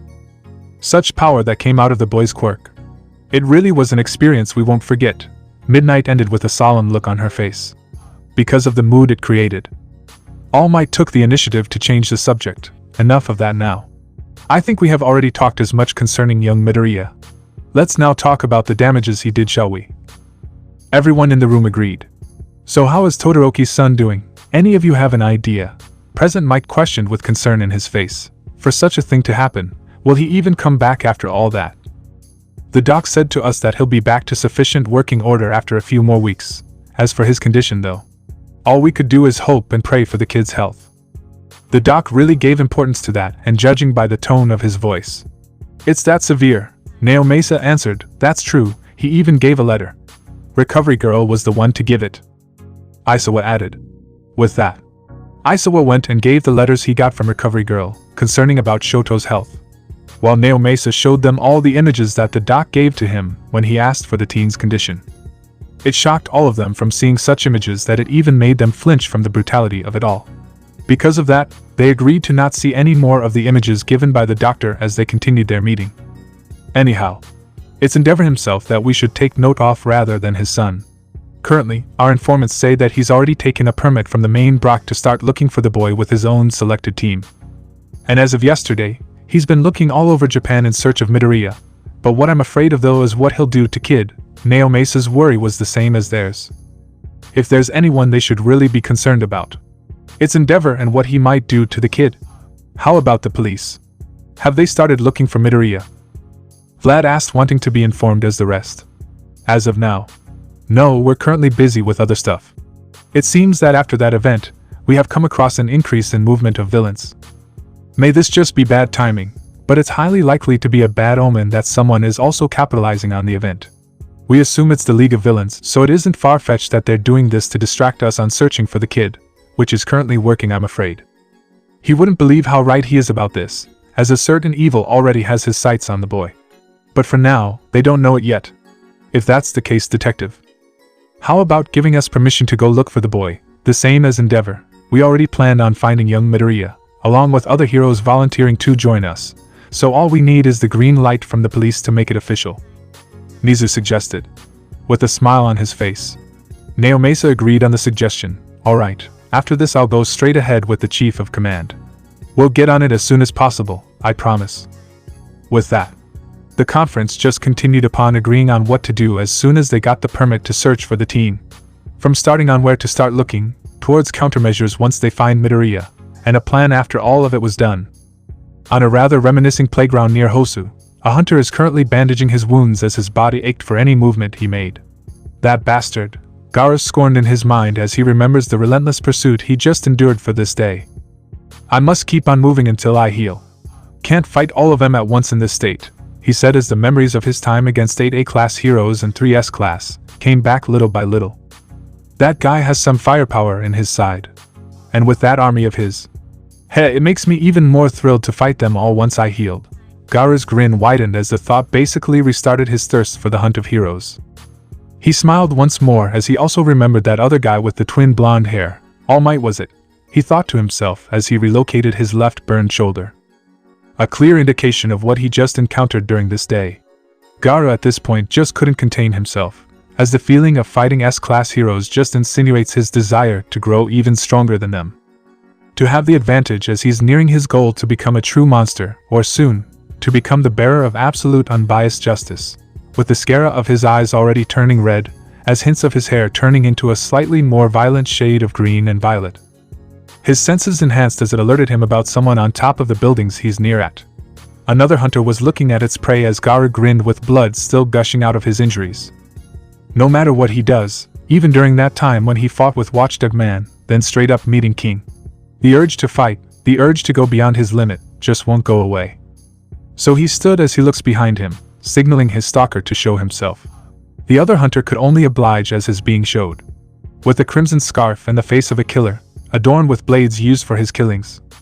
He's not a hero, but I don't mind, Garou smugly said as he faced his last opponent for the day. Come at me then, he yelled as an aura of immense pressure radiated out of him. This is interesting, the other hunter smirked as licked the side of his blade. Clearly, he too was excited like Garou, before that though. Name Stain, he said as he already rushed Garou with a knife aimed at him. Surprises, surprises, Garou said in mockery as he deflected Stain's blade, then countering it with a kick towards his stomach, launching the killer back to his spot. Name's Garou. Make this fun for me, will you? Garou smugly said as Stain smiled from such a prey he has encountered. Head die. A maturing wolf. Head die, was the word Stain spewed out of his mouth, as the ever-present grin of his kept on widening. His being, only growing more and more bloodthirsty as he now faced a rather exotic adversary. When was it? The killer questioned himself, a question in which he tried to remember his first. Or was it in his most recent of memory? A question of such a feeling he is now undertaking from someone such as the kid in front of him. A feeling in which made his entire body tremble in excitement, thrill, and anticipation, but also with a tint of contempt. Angst, doubt, well, whatever it was, it's unpleasant to say the least. It's strange as the killer puts it. Such a feeling rarely shows for him, but on this day, it was different. The air around the kid was suffocating, as well as the tense glare the kid gave him. With those eyes, scare of crimson as his pupils amber like the eyes of a wolf, along with the strange scent of danger coming out from the very body of the boy. Again, not many has made Stain to feel this way, but he did not dislike it, not yet at least. For such cases, what does not kill you, only makes you stronger. Such an analogy Stain said to himself, for this was one of those cases. The feeling of excitement and uncertainty, a feeling in which Stain knows will undoubtedly give him more. More in a sense that compared to the trash he took care of in the past, this hunt, so to speak. This hunt that's ensuing at the very moment, is and will be different and quite unique compared to the others. That's why the killer could just grin, a grin of joy, but at the same time, a grin of unease, as his blade now closing in towards the kid in front of him. It was surreal to see that such an expression can come out of the said kid. The expression in his face told it all, an expression of joy, calm, and bloodlust. A very strange kid you are, Stain could only think, as not many would even have the balls nor the nerve to stay calm and enjoy oneself from a killer, such as himself. Still, the boy only waited as he got closer and closer, until he disappeared. Stain didn't even register it, but the boy suddenly disappeared, until the sensation of a rather sharp feeling in his stomach grew stronger as the moment passed by. With a turn of his head downward, the killer could only gawk at the sight as his body, as if delayed, was sent back with such a force, he could have sworn that it was a gust of wind which was the reason for such a push. Close, but not entirely close. With that, Stain only braced himself as the push of wind was enough to send him flying towards a nearby wall. Said wall was also the cushion that stopped his momentum. Pain and the loud cracking of bones and cement was heard. What the hell was that? Stain spurted out, as he pulled himself out of the wall, then almost puke out a ton of blood from the blow he took. "Is this really all you got?" Garou said, but the tone and the way it came out felt like he was disappointed. "I thought you would put on a show for me, Stain. I guess you're just like the trash I first envisioned that you are." "Heh," now Garou's tone was mocking. "Bastard," Stain said softly as he threw a knife towards Garou, only to be caught in between his fingers. "Is that it?" Garou said once more, but the killer was no longer there. "Escaped, huh? Puss." With a sickening thrust, Garou felt a knife got lunged towards his side. He could only move his eyes as he saw a silhouette of crimson, then another incoming attack which Garou blocked with both his hands. Said attack was a roundhouse kick from the hero killer himself. Stain. The kick was enough to at least put some distance between the two, but still, "You underestimate me, kid." Or Garou was it? Stain was the one mocking this time as Garou touched his side. Bleeding, again. Garou only looked at his own blood, not showing even a sense of fear or unease from it. "Well, just color me surprised. And here I thought that you ran away from me," Garou said as he smiled towards the killer. "Truly strange," was the thought that came out from Stain. "How about this then?" Stain said as he licked the blood off the blade he just plunged in Garou. Garou only gave a rather puzzled gaze on what Stain meant, until he felt it. Stain only grinned once more as he rushed Garou for another slice of the fun, so to speak. "Though he'd rather not play with this one," said the killer to himself at the back of his mind. "And so, die," Stain said again as Garou's body was frozen still.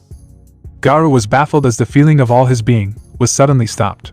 He was bewildered by it, more so as a sense of anger raised from his stupor of unmoving, as a knife with the intent to kill is making its way towards Garou himself. He was angered even more as his body did not want to listen. "Damn it," Garou scorned to himself as he braced for the incoming blade to hit him, and it almost did, until memories of a certain boy came once more, memories of torment and despair, memories of the weak being trampled by those in power, memories of a boy that was forced to be the monster of their choosing, memories of having no choice, of having only the clearness of the unfair world that the boy lives in, the memories of a young Garou. With the air changing once more, as the atmosphere began to feel more and more palpable to the touch. With an inane turn, Stain was left dumbfounded and outright perplexed as a knee went straight towards the hero killer, breaking and shattering the very knife itself, as well as hitting and dislocating the very arm of the crimson-scarfed killer. Stain has no words as all of it was no longer possible to blurt out. Impossible was what came out of the mind of the killer, as Garou smashed not just the blade, but the very arm and body of Stain with his absurd and rather ludicrous of a beast of a knee. Simply to put, Garou kneed the ever-living hell out of Stain, breaking both the weapon and the body of the killer. "How?" Stain let out with a soft voice. The force that he just took, not to mention the near absurdity of it all. Stain was left only to wonder in his mind, as he could not believe truly on what he had experienced. Fear. Stain could only chuckle a breath at this point. The first and true initial hit he took towards his stomach was already enough to be debilitating, but still he can manage at least another one of it at that point. But to get hit once more, with a rather different and agonizing blow. He could not even fathom where the kid, his prey, or it was supposed to be, to manage and produce such feat, not to mention the ineffectiveness of his quirk towards the boy. It was unreal as it was unfair at the same time. Again, Stain could only chuckle, as doom looked him in the eyes. He will suffer. That was the last thing that came in Stain's mind, as unknowingly, he might have unleashed a monster from using his quirk on this one. Then again, what's the point anymore? It has been done, as a flurry of blue came towards the body of the killer. Anguish. As time went on, night turned day, as a body gushing crimson red lay on the pavement near a playground within Hosu. Onlookers could only cover their faces in horror as the ambulances came in, and the police and heroes alike was petrified from the scene. For a body that was still breathing, but in a condition in which made those in the vicinity ask themselves this very question. Should we put him out of his misery? That very question was not something a hero, a police, even more as an ambulance should ask. But this was brutality beyond their minds. As if the body could even be hardly known, but the fact still remained. It's still breathing, it's still alive. After finally breaking out of their own petrified state, the ambulance hurried and get the stretcher as well as the 4 and blood bags inside their vehicle, the police already clearing away the bystanders that watched, as the heroes investigated the area along with specialists for such courses of action. It took a total of 5 minutes to get the bloody body inside the ambulance as it hurried its way towards Hosu's General Hospital. Another 5 for the police and heroes in the vicinity to totally close off the area from any and all unrecognized personnel.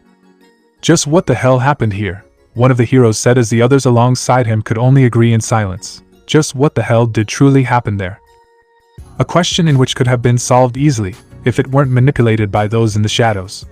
The answer that can be found via the nearby CCTVs along the area, but was corrupted by who knows whom, the investigators and specialists said. Truly, what the hell happened there? To find a man soaking in his own blood, his arms bent in a way that could be called as pretzels alongside with his legs, as his upper torso was filled with perfectly circular incisions that could only be described as impossible, in live combat at least. Such a thing isn't normally seen among the injuries of those that went into a fight, so the only conclusion that could be caught from this is that it's caused by the quirk of the assailant. Still, the brutality of it is also quite terrifying. No one should be given such a treatment, even though that someone is a killer himself. This is Stain. The people inside the ambulance yelled as they cleared the face of the man of his own blood. If it were any other man, those inside the ambulance won't even know much, especially if it ain't a hero. But the hero killer's name is still prevalent, more so with them, as they were the ones that usually takes in the victims of the said killer. It's Stain, they said again, dumbfounded and confused, to see the one and only killer himself in such a state. Those inside the ambulance could only scratch their heads as to whom was the killer unlucky enough to face, to be given such a condition. So what do you think? Is it still worth it to recruit such a man? Kurogyri. With a bit of sparse in his voice, the teen with multiple hands along his face could only sigh. Such a waste of effort, is it not? He asked once more, knowing there would be no reply. We're supposed to recruit such a bastard, but look at him go. Inside that ambulance truck, broken and beaten, forcing us to clean up his own mess. Well, I don't really mind it, for we at least got something out from him. Case in point, Izuku Midoriya. The teen only kept on scratching his neck as he recalled the problem child. A little bit pissed, if one were to look closely at his demeanor, but nonetheless, he's grinning inside as he signaled some certain black figures to be on their way. I wonder if the heroes would arrive on time, to know that ambulance is carrying the hero killer. Well, not like it would matter anyway. One less liability, another less pawn. That'll further their efforts in finding out the whereabouts of that kid, for us on the other hand. Kurogyri, if you may, the teen signaled once more as the black mist engulfed the teen and itself, finally about to leave the area, but not before the teen himself saying his last words for the hero killer. Goodbye Stain, you did your part, although we may not have met because of circumstances, still, we did get something out of you and it seems that we won't be needing you at all because of it. He ended with smirk on his face. Walking alone as his consciousness kept on drifting from time to time. His bloodied wounds may have stopped from pouring, as his blood had already clotted long ago, still his state of being is not something he liked. Making his way through the narrow confines of Hosa's alleyways, Garou could only hope to find a place to rest and a place to eat. His body was already exhausted to the point of it almost shutting down. If it weren't only for the fact of his demon-like will to keep on moving, he should have already been dead by now. As he was already in a bad shape in the later days he had been here, more so of that hit squad that was sent towards him, Endeavor, he said softly as his voice was already too haggard to even try to speak. Oh, how it surprised him. He was trying to patch himself up after some time had passed, in some random abandoned store, but he did not know that bastard had such a wide area of influence in the place he was patching himself of. I'm not complaining though, I should have guessed it anyways, Garou said to himself as he's closing the end of the alleyway he took. I could have demolished all of them, but the bastards were too afraid. Garou's scorn as he kept on moving, finally meeting the outside of the alleyway, finding himself between a rather small family restaurant and some pharmacy by the looks of it. Really though, at least those A-class heroes still went towards the front lines when they faced me, but that Endeavor guy was kinda smart. Already taking me by surprise, he also learned to keep his distance from me. The same goes with that army of his. Still, if I were only fully healed, I could have blitzed every last one of them. This time, Garou grinned at the thought as he slowly made his way inside the pharmacy first. Him, looking around the vicinity, as he made sure no one is there to see him snatch a couple of bandages and painkillers on his way. I really hate stealing, but I have no other choice for now. Garou inhaled inwardly as he got all that he needed and sneakily passed through the pharmacy's door, as the people inside did not even notice him. After getting the medical supplies he needed, Garou went around to find a store selling some bags. Well, it's not like he's planning to buy any of them, but he does need at least one small bag for his loot. It only took him just a little bit more of a walk northward to find such a store, then sneakily stole a small bag and moved his way back from that small family restaurant he saw earlier. TSK, I really hate doing this kinds of stuff, but there's no point in me worrying much on it. For I need to do this, Garou said to himself as he looked at the front doors of the small family restaurant. Finally making up his mind to do a dine and dash. It's not pretty, but what can I do, unless I find a forest anytime soon, to get my own food? This is what I'm stuck with. Garou sighed as he entered the restaurant. Inside he saw an old couple. TSK. Again, he reminded himself of the reason on why he needs to do such a thing, for he was already losing himself the more he stays in such a condition. Still, it's not something Garou himself would like to do, especially with two old couples. I'll repay you two once I healed, hopefully, he said to himself, and as for what he'll repay them, it isn't money that's for sure, but finding bears in the forest would do. Basically meat for meat, Garou thought as he would pay that exact thing for all the meals he would intake. It took almost half an hour, but because of such amount of food he has taken. The old couple could only look at him with bewilderment and surprise, not even able to think much on what they had witnessed in their time with the lad. Having his fill though, Garou is now given the chance to run to his own dismay. I really hate to do this to you too, but ciao. With that, Garou ran away as fast as he can from the couple, not even turning back.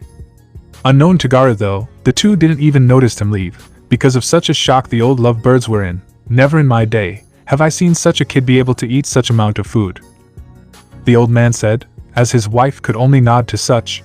Having ran a marathon though, Garou managed to find himself a clearing within the borders of Hosu. A clearing in which it's just a straight road towards a forest. Lucky me, I guess, Garou snickered to himself, finally finding a place where he would not be bothered. At least, not for now. As the feeling of being watched was still there for the hunter. I'll take care of them sooner or later, Garou inwardly said as rushed through the forest, leaving the sight of those that were watching him. It took about half the day's time, but he did it. Garou, now in the middle of the woods, found himself a good place to set up camp.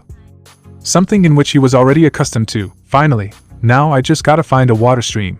Saying those words, Garou calmed his mind as it increased his own senses, mostly hearing that is. It was only after a minute of listening to the music of the wilderness that at last, he found a flowing stream of water just a couple miles away from his spot.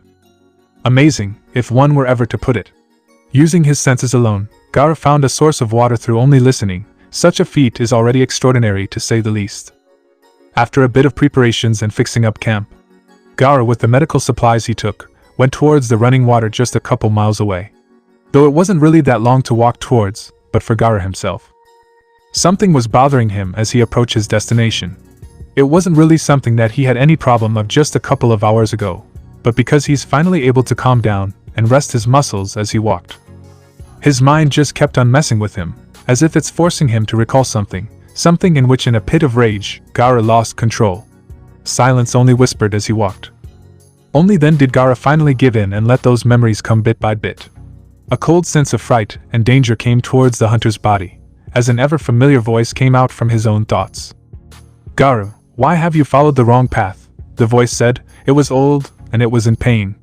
An ever-familiar voice it was for Garou, and even a more familiar sting made its way throughout his body. It's catching up, huh? Garou said as the pain that he clogged out of his senses finally reached its way towards him. Well, no sense in hiding it. With a cough, the hunter held his body together as the pain will soon reach its zenith. Water. That's the last word he said before fighting against a certain cyborg. His body only wanting water, but then was forced to fight once more. The feeling of excitement, adrenaline, and the rush of bloodlust was truly something. If it isn't for those factors and more with the skill and discipline he learned from a certain old man, he wouldn't be even able to stand against such a beast of a hero. Still, he knows for the fact that he can't win that battle, for the cyborg himself was only toying with him from the start. If Geno's words towards him does not say it, then the cyborg's action does. The demon cyborg, as he was called, from the very start, he didn't even consider him as a threat, even more so as a monster. Garou even scorned the cyborg that day, for treating him as trash when he was caught by surprise from the cyborg's own arm. An arm in which hold him in place just enough towards a tree, and just enough for the two of them to have a little chat. A chat in which pissed Garou even more. For that time, he was still being treated as an insignificant speck by the so-called S-class heroes. And it may be because of that he managed to break free of his binds, as his pure hatred of such heroes only fueled his body to keep on going. Until he came at least. Water. Once more, Garou said as he finally reached his destination. It'll only just take a couple more steps as he reached for the stream of water flowing along the scenery. Water, yes, he now remembers. Water stream rock smashing fist, Ryuji Gansaiken, as it was called. The martial art in which that old man taught him long ago. Bang was his name. Garou could only chuckle as the memory of the old man finally reached its course towards that stubborn head of his. He never really wanted to fight the old man. He was his master and all, and the man himself that took him in when his own sorry of an excuse of parents could not. He was in some cases his savior too. But why? Why did things turn out as it did? Why did Bang, his master, his guardian, his father, why did he choose to become a hero, to become this so-called Silver Fang? Was it because he too was the same as them, those that crushed the weak just like him, just like that time with his old classmates, that time with the teachers that blamed him, scolded him? Or just like his own parents that didn't even care for him, parents that didn't even take the side of their own child? It pisses me off, Garou's inner self yelled out, but his body that was already accepting the pain, could only rest itself towards the ground, both knees touching the dirt as his arms kept his upper body from fully reaching the soil. So he crawled, slowly but surely as his head reached the water he so desperately searching. Water. Garou's mind said once more, only to remember the tears of his master falling down his own face. I died, he said to himself, as the realization also made his eyes water, but not enough to fully cover his sight. Garou just finally accepted it, as he looked towards his own reflection being refracted from the clear flowing water. It was not him, not even he recognizes the face, for it was not someone he knows of, and not someone that he is. Closing his hands into a fist, only then did he also realize why on earth did he need to be that brutal? Well, to answer that, he only needed to look in himself. For he was angered in a sense that even he could not control it. 'Cause such phrases as to always stay calm in battle and not get angered, is such full of crap, that he does not agree upon it with all his being. If you have anger, use it, don't crap about things like staying calm in battle. Use your damn anger as it'll be your greatest asset, your greatest tool to fuel yourself through and through. But still, that doesn't mean you should go out of control because of it. No, you should not, for one thing is true about anger, and it's that when you can't control it, only then you're more of a liability to others and to your own self. That's why people keep on saying to be calm, even though it won't give you as much as being angered. Still, he questioned once more. Why? Garou only bowed his head at this thought, closing his eyes as reflected more and more, even though such an act is something he didn't like to do, more so during the days when he was training with his master. He took in a breath, then out. This was something that was not thought upon to the other students, other than him at least. A type of technique, so to call it, that only a few knows of it. And those that did, were already dead after witnessing it. It was made for combat mostly, but it didn't hurt to use it in meditation. And so, it helped a lot as in the pain finally subsided because of it as Garou's mind finally flowed like the calm stream right before his eyes. He was at fault, that's the reason why. It was his own refusal of his own death, his own failure, that caused such an anger that even he could not control. He could only say sorry for that kid he almost killed, not so much on that murderer, but still. He was to be blamed for it, and he accepts it. Nothing can be done now. What's done is done. That was Garou's final words for the day, as he looked once more at his own reflection, then using his own hands, he washed his face in water, then his arms, then removing the tattered clothes away from his body, he entered the flowing stream of water, naked, until after a couple of time passed. Garou went out of the water, cleaned of the dried blood he had, and the scorch marks that was present before, only leaving the scars it left. Garou sighed as he walked out of the water, taking the medical supplies he took with him, in which he patched himself up. Only then did he wear his tattered clothes, minus the t-shirt, for it was in all sense almost unusable to be called as such, leaving his upper body exposed with the bandages he covered it with. Just like the time he was in that cursed shed. He only let out a chuckle at that, but then only silence. For Garou now knows the general gist of his own predicament. He does not know how, and he does not know why, but there is one thing that is certain. He needs to gather information in which he needs to gather his bearings and to know wherever the hell he is now. More so to know of the heroes in this strange place he has landed himself into, intentional or not. And so, Garou walked once more, back towards his makeshift camp. He only needs to rest for a bit, and after that, he'll basically be back in full health. So, grinning with those pearly whites, Garou can't wait to start his hunt once more. He may have failed back then, but now he'll make sure to finish where he started. A burden of a father and a mother. Just after 3 days, including the event that happened during the sports festival, it was within these days that Endeavor got his hit squad ready to hunt a certain young man, fueled by anger as well as hatred for what has been done towards his son. He swore throughout that he'll make that kid pay for everything, as there was nothing left inside his mind other than vengeance for what had happened. Everything he had, his connections, his resources, everything, he used it all just to find that menace. And so, it didn't take long for him to find out where his target was laying about. Through his connections all around Japan, just a day after they got the green light on commencing their hunt. On the 4th and 5th day, Endeavor finally found where Izuku Midoriya was at the same time, made do of a plan to subdue the young lad. And yet, with all the information he got, all the resources he went through, all the planning, and all the advice he gave towards his absolute unit of a hit squad, having some that aren't even licensed, rather, more under the radar, even with all that, how? Just how? He questioned, for the result that came from it wasn't even something he would have considered. One look was all it took, a look in which dumbfounded an entire battalion of heroes, a look that screamed danger and death. One look of a monster, yes, that truly was all it took. Those eyes with a darkened scara on its left counterpart, the same eyes that have different colors on its iris, yellow on its right as red on its left, just what the hell are they? Those eyes of a predator, eyes of a monster, and more so as the eyes of fear itself. Endeavor can't give any answer to that. The same goes with the battalion of heroes he took with him to subdue the villain in a teen's clothing. They just can't fathom it, can't process it, can't even believe it. They had the target hook, line, and center. But how in God's name can such a thing exist? They don't know, nay, they don't want to know. It wasn't even a child anymore, wasn't even a student that they gathered information off. It was more than that, it was a monster incarnate. The ambush they had set, the ambush that they had planned, the ambush in which was supposed to put the kid down was nothing but a complete and utter failure. They just can't accept it, can't acknowledge such a bizarre, crazy, and outright insane of an outcome. They kept their distance as they were told. They continued their attack without giving any rest for the target. They did every single thing by the damn book.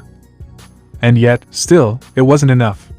It wasn't enough to injure him at all. It wasn't enough to make him stop his movement. It wasn't even enough to stop that everlasting grin of his. Infuriating, stressful, and aggregating for all of them. It's like he was taunting them, making fun of them, playing them like fools. That kid, that teen with his demon of a face, he isn't normal, he isn't the same. If it were any other villain, any other person, and even any other All Might and the likes of him. No one, they repeated in chorus in their minds, no one should be able to be like that. It was unfair. Even All Might, the number one hero, would agree to their thoughts if asked. Those injuries he took prior from the engagement, and more so with that one and only direct hit they managed to land towards him, Endeavor's own Hellfire arrow, but just how? They questioned. On all fours he moved, and all four he dodged, evaded, blocked, redirected, countered, pursued, and even more than that, if only they were not told to keep their distance. That ambush, if it can even be called as such, it would have failed. No, it will have failed even more so than it already did with them knowing to back off from that thing. Just what the hell was he? In unison they asked. The hit squad, the very heroes that Endeavor took to subdue that kid. He's a monster.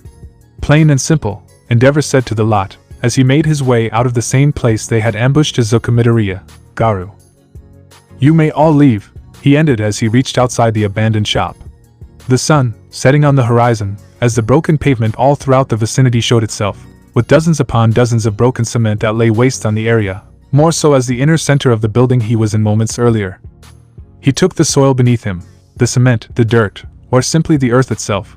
He threw them, all of them, but none of us knew the true reason for it. At first, it was to block our assault, but as time went by, the more he grew accustomed to it, to us, Endeavor began to reminisce the scene over and over again in his mind. Methodically he moved, patient he waited, and for each passing moment, he analyzed our timings, our attacks, our moves. Not even the top of the villain hierarchy could do such, but no. It did. The boulders he threw weren't just for cover, but also a path in which he can be both protected from our barrage while running, as well as blocking our path to catch him escape. With a grunt, and an ever-rising temperature where he stood, Endeavor then took his leave, but not before destroying the evidence of their failure to capture Izuku Midoriya.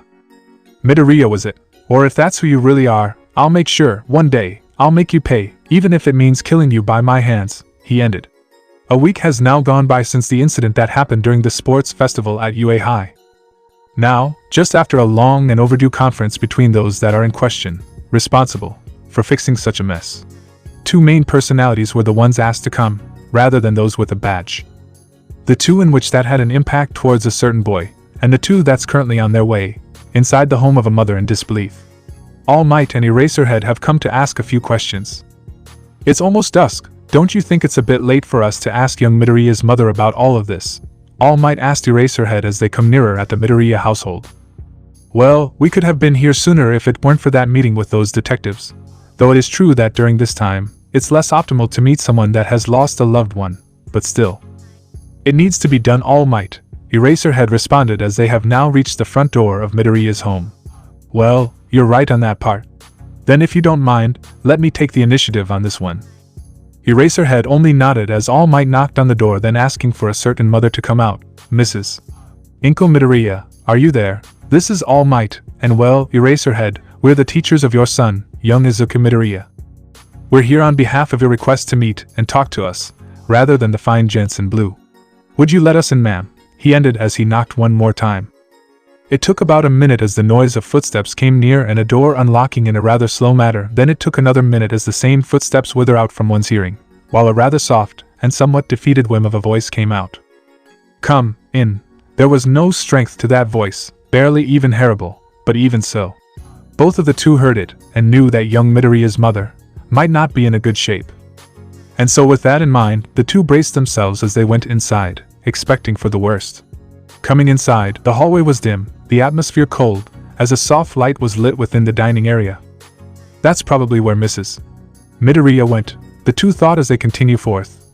But the thing that they saw, even when prepared for the worst, it's still disturbing for the eyes of the two heroes. There on the other side of the dining table, a woman, still having a little bit of thickness yet clearly has signs of malnourishment, having long messy dark green hair. There she stood as her eyes glared at the two while bits of red from the side of the scara can be seen. Add with the darkened eye bags near it, sleep deprivation, stress, and insomnia, all that went straight to the minds of the two as they rationalize on what have might be the probable causes of such state. But that was just focusing on her upper half. By looking at her entire figure, a mess is the only thing that could be derived from it. Inko Midoriya, the mother of Izuku Midoriya, was more like a walking zombie at such a state. It's now clear for the two how much damage it caused when Izuku, her son, became something that even they don't know what. A failure on their side. As for them, such a thing could have been prevented.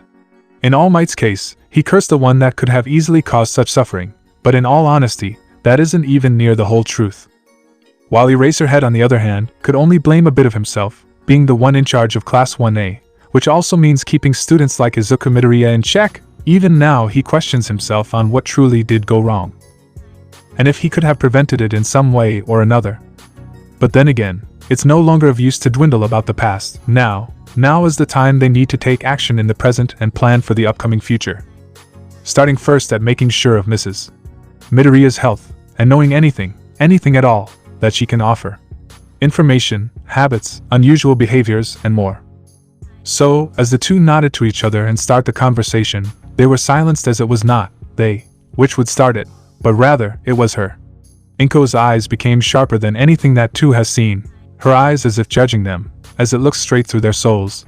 The air tightened more and more as the brooding mother began to speak. What did you two do? What did you do? She said in an uneasy soft tone. What do you mean, Mrs. Midor? I said what did you two do? Inko yelled on top of her lungs as her quirk then activated in such a way that for all the years that had gone by, never had it became as such. Knives within the kitchen began to float as the other furniture began to levitate as well. All pointed towards the two. Just this action alone made the two quiver in fear, but also ready to stop the woman before she does something she would regret. It was also this moment that Eraserhead was about to activate his quirk as All Might was ready to get a hold on Mrs. Midoriya.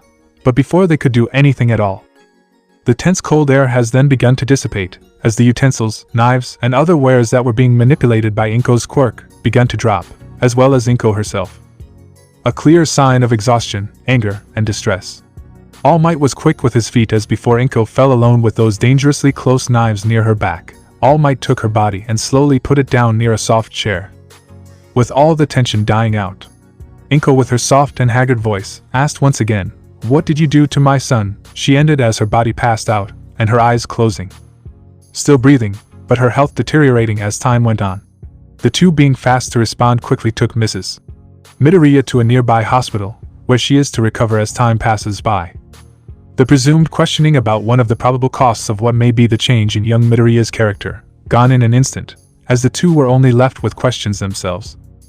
Inko Midoriya, the mother of Izuku Midoriya, even she does not know why. If her words and action towards them were not enough for that, then her reaction definitely is. Just what could have truly been the cause? That question still remains a mystery, not just for the heroes, but for also the dark within the light, the villains in waiting.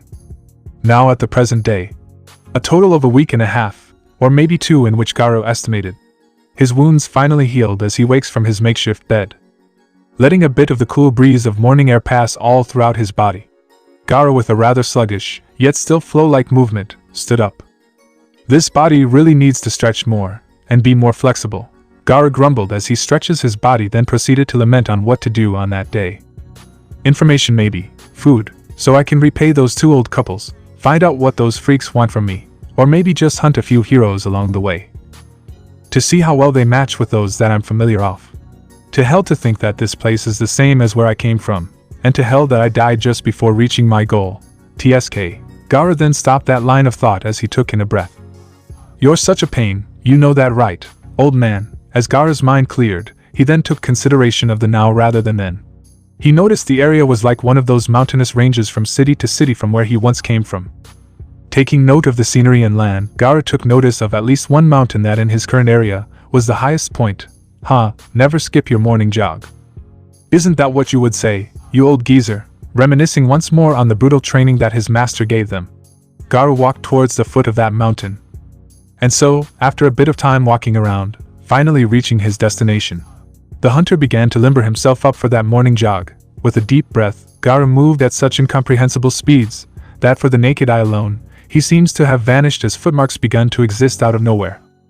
And so, if one would wonder, can that even be called a jog? In Garou's standards, yes. But in this world, no. It only took a couple of minutes, but finally at the very top, Garou made it, though the body of the young man he's in. I need to train, Garou grumbled to himself as he then proceeded to make another makeshift area for himself, an area where he would strengthen the weak body he's in. It took almost half of the day's worth, but the training ground he made for himself was complete. After stretching a bit more, Garou then proceeded to do the same training he once did during his time with his old master. Starting with building his endurance once again, as well as the nimbleness or the agility this body needed as a prerequisite in performing the art that his master taught him. To lift a boulder the size of a 2-story building would already be an insane task to be given to a child, but to carry twice the amount, now that's just insane.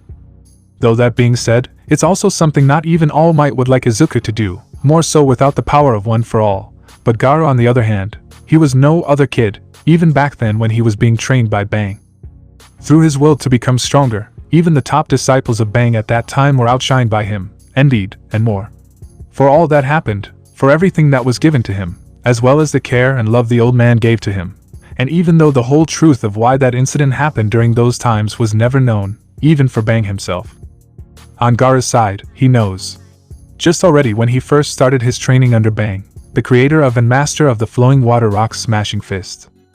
Those that came before him didn't take him kindly. At the back of their master's shadow, those upperclassmen, those first that came before Garou, hated that he was given such a good treatment by their master, and so many of them purposely did heinous acts upon Garou, making it harder and harder for the young boy to climb towards his goal, and yet, they unknowingly made something they would regret in the future. At this time of his life, Garou knows that he won't be given an ear even if he were told what they were doing, though, that's only on his mind, but who can blame him? His childhood was already shit as he was given a clear idea that only those with power are the ones that'll always win and the ones that'll always be given a voice to hear. He, on the other hand, was not. And so, he never told anything of it towards Bang, and for the upperclassmen, they thought it was because he's scared, and just kept on making things worse and worse for him. They thought they can break him and that he won't fight back, but they were wrong. Time went by as Garou kept on getting stronger and stronger, to the point that during one of their spars, none of them would even want to have a go with Garou. As the sense of fear began to climb up their spines while their former kawaii was given more praise and worth from their master, that they expected him to burst out of them at that point on.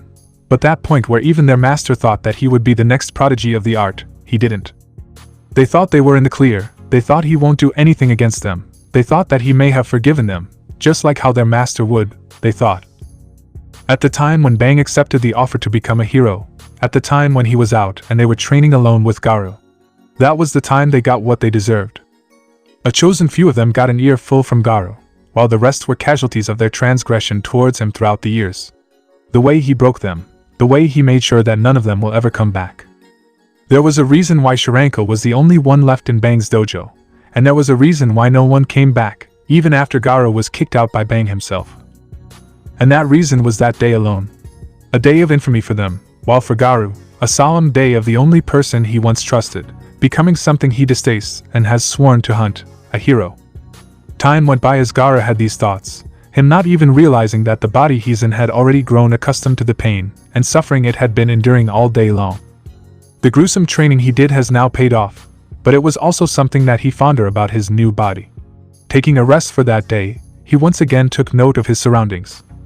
Destroyed and uprooted trees, pulverized boulders, broken and split earth, from all of that, it was a sight to behold.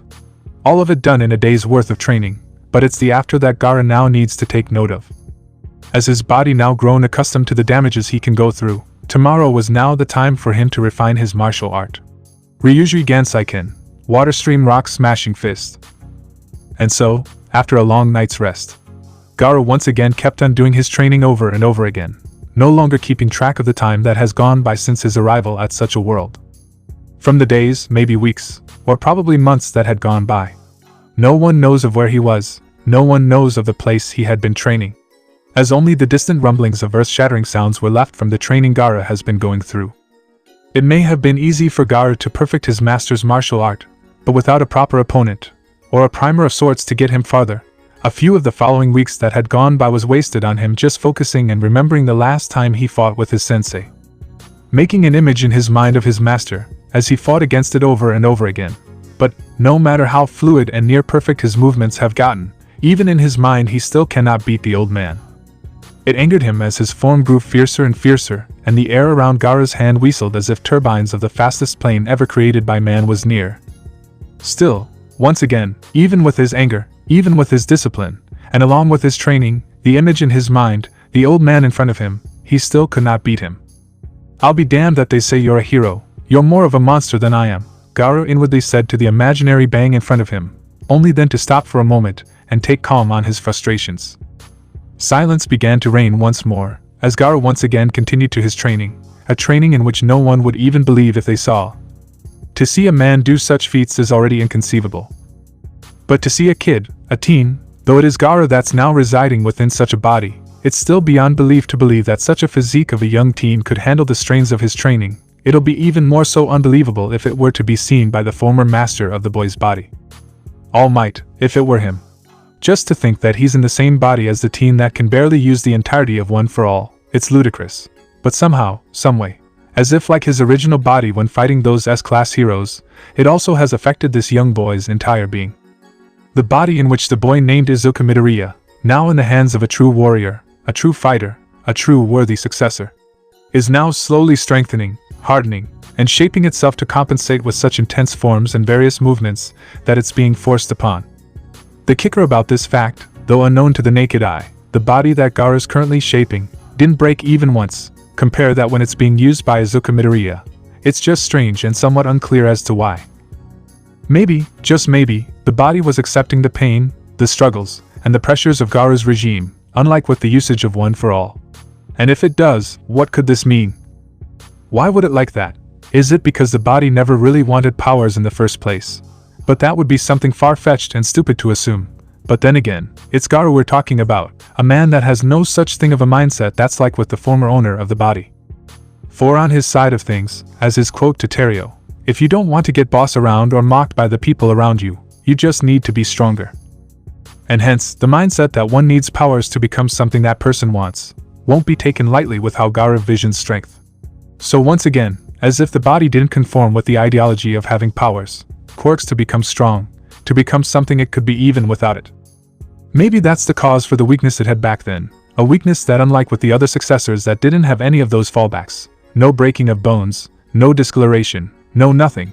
Maybe now on Garou's case, being the new owner of the body, just maybe.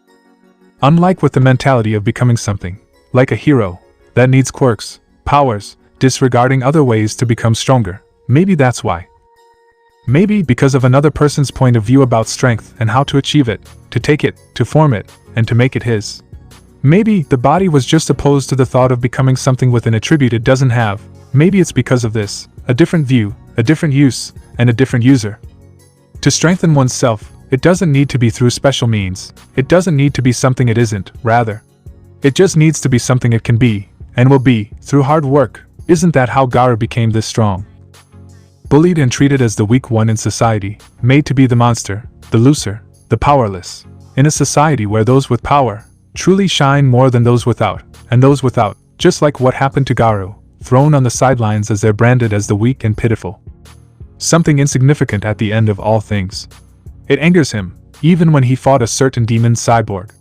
Exactly like that, he was treated as if he were just some common trash, a crook that's been hunting heroes out of a false sense of thought. Yet they don't know, none knows truly on why he started such crusade against heroes.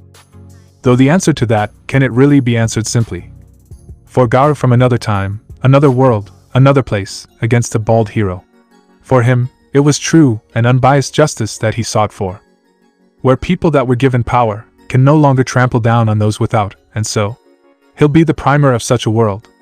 A world where all will fear him, at the same time, a world that will no longer have hierarchies, for all would be too busy becoming one to stop his reign of terror. But how about now, this circumstance he's in, this body, this world? If that's still the goal Garou sought for, then it's still far from reality. Maybe that's why he's training more and more, even though it's not going as fast and as far as he had hoped. But that's the only thing in his mind that he could do for now. He could hunt heroes once again, yet having little to no information about the world he's in, plus the fact that he already started his training, then to perfect the art that his master taught him, is currently his priority, to finish something that he had started long ago. Though, there could be another thing he could take priority of. For the days he had been training in this area, Garou knew that at least a person would notice, even if it were in some high mountain in the middle of the woods. The amount of destruction he's been doing with his training, and the fact that he's not far off from a distant city, as well as managing to see some sort of a private camp. It was only a matter of time for one to come in and see what he'd been doing. It didn't bother him though. If it were a hero, he would just beat the hero to a point where she wouldn't be able to speak of what they saw. Same could be said with a civilian. But that's if they're stupid enough to come up a mountain filled with giant bears and wolves. It would be laughable if one ever did, yet. Out of all the possibilities of who will come and check him out, to see a young boy braving it out, he can't help but be surprised at the risk that the boy took. Garou gave a phantom nod on the kid's bravery as he was still doing his stances at that point in time. The boy didn't know he was already spotted from a mile away, even though he was covered by the floor and near the area. It only took a bit more time as Garou finished his day's worth of training. Now though, with a grin, he vanished.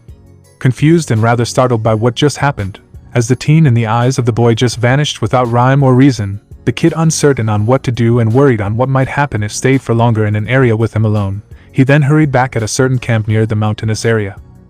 Maybe this will be the day Garou will get the information he needs, plus, he's good with kids. Though that's only what he thinks, the only kid that he ever had any interaction with was none other than that bowl-cut hairstyle with a bald spot of a kid named Terio. Return of the Hunter. It wasn't really a problem following the brat as Garou perched himself upon the trees above, but what was a problem is the feeling of being watched himself. It was strange, but it's as if someone has already located him from somewhere, and he has no idea how. Was he just being paranoid, or was his instinct telling him the truth?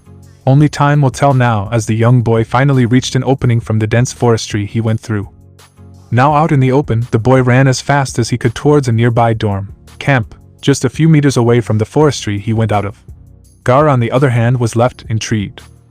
It's true that he didn't really bother searching out of his training area and all, but to know a building was this close to where he was lodging at, he pondered at the thought if any of the people that may live here heard of his intense training on top of the nearby mountain. But then again, if those people were here, then they would have known of his existence long before. They didn't though. Garou never felt anyone was near other than now. And so, the people here, that boy, and probably his guardians, just recently got here, and that building is most likely a summer home of sorts, only used on special occasions. A few more minutes went by as the kid was practically at the doorsteps of the dorm, and there, a woman came out, having brown and bob-cut hair. She instantly took the kid inside and then. Garou's senses heightened as he vanished from the spot he was spying the kid upon.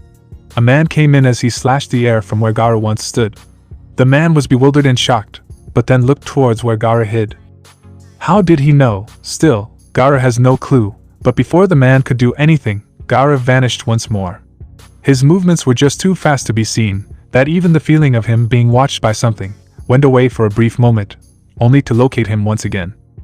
Moving on the other side of the fauna, getting annoyed of said feeling, Garou sneered a bit as he let out a sigh. Annoying, he said in spite as his figure suddenly changed. No, rather, in all sense, he became invisible even in the eyes of the one that kept on sensing his presence. How though? Well, to answer that, Garou could only give credit to a certain ninja way back then. For at the start of his hero hunt, at the start of his proclamation of war against the Hero Association, there was one that came first before him. A person that was far too fast, even for him to realize that he was there. Even Garou was left surprised by him, as the only time he sensed him was when he took the files of paper asking those degenerates to help along with the heroes. That bit pissed him off. At the same time, the person that Garou never got to see vanished once more, leaving him with the degenerates and heroes alone.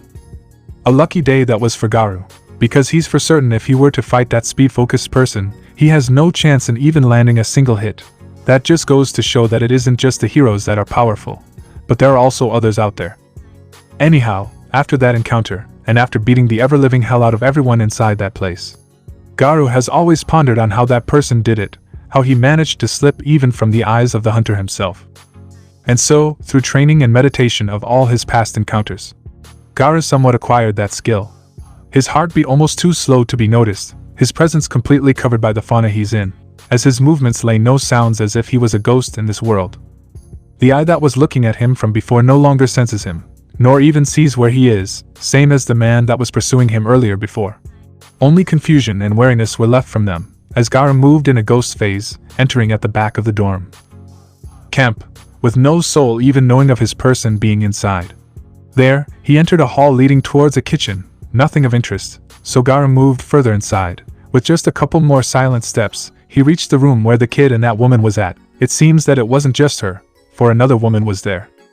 She was different to say the least, having a greenish tint to her hair and a somewhat carefree face. The two of them were only left in questions and bafflement from his disappearance, not even noticing his presence just near the room's opening. Taking note of the room where the three was at, Garou then moved further, checking door by door just like a ghost, trying to find any more persons that he should be worried of, only to be disturbed by a noise outside. Looking through the window, it seems that the three have finally gone out of the building, as the man that tried to attack Garou earlier was there too.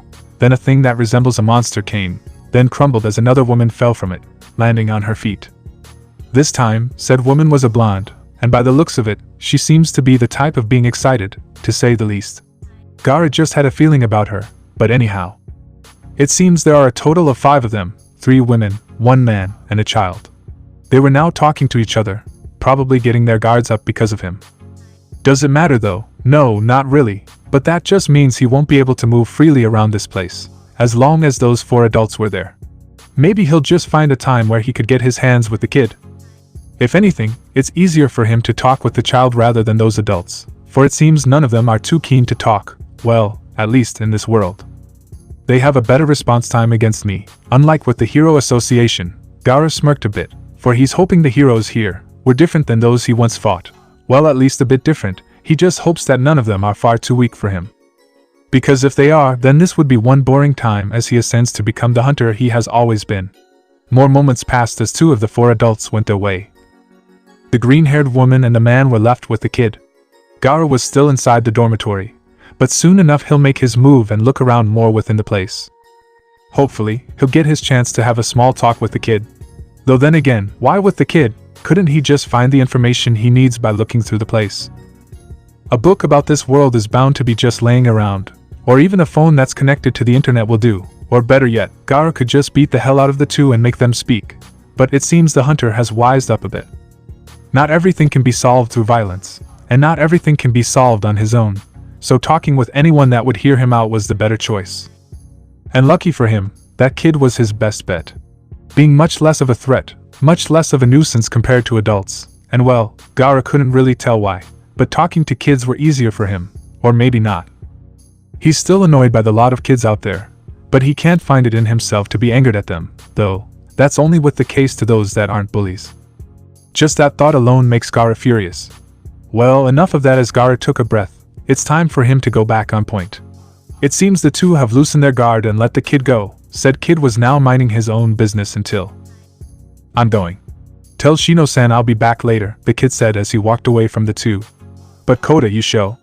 No, just leave me alone, the kid yelled and then whimpered a bit, as he made his way out of sight from the two. Said two just let the kid be, though Garou could still feel the strange feeling of being watched. Thankfully it wasn't him this time, and rather, it was with the kid named Kota. One of those two may have an ability to be able to keep tabs on him, Garou hypothesized as he too went his way, following the kid, always keeping in mind of his presence, not allowing it to be known. A bit of time went by, and it seems Garou has finally found his answer on how the kid managed his own and finding out where he was training before. The kid was basically following a path towards the other side of the mountain Garou has been training upon. It just seems that it was by mere coincidence that the kid managed to find his training spot, for where the kid was now. It'll only take one turn to the left, and he'll be able to reach the training grounds again that Garou has made. Interesting, Garou softly said as he followed the boy, now entering a small cave within the mountainside. It was homey, to say the least, and was filled with a lot of things that were noteworthy, well, at least in the kid's point of view. Inside was like a personal man cave, or better yet, a boy's cave. It being filled with a soft zone for all in the middle and around it are toys. Well, something akin to them at least. On the side were video games, and boxes filled with comic books and some newspaper. Another strange thing to be inside such a place. Then on the left, something that baffled Garou. A desk, with a frame of two heroes in it, as well as by the side, a few more frames of a child, and a plane.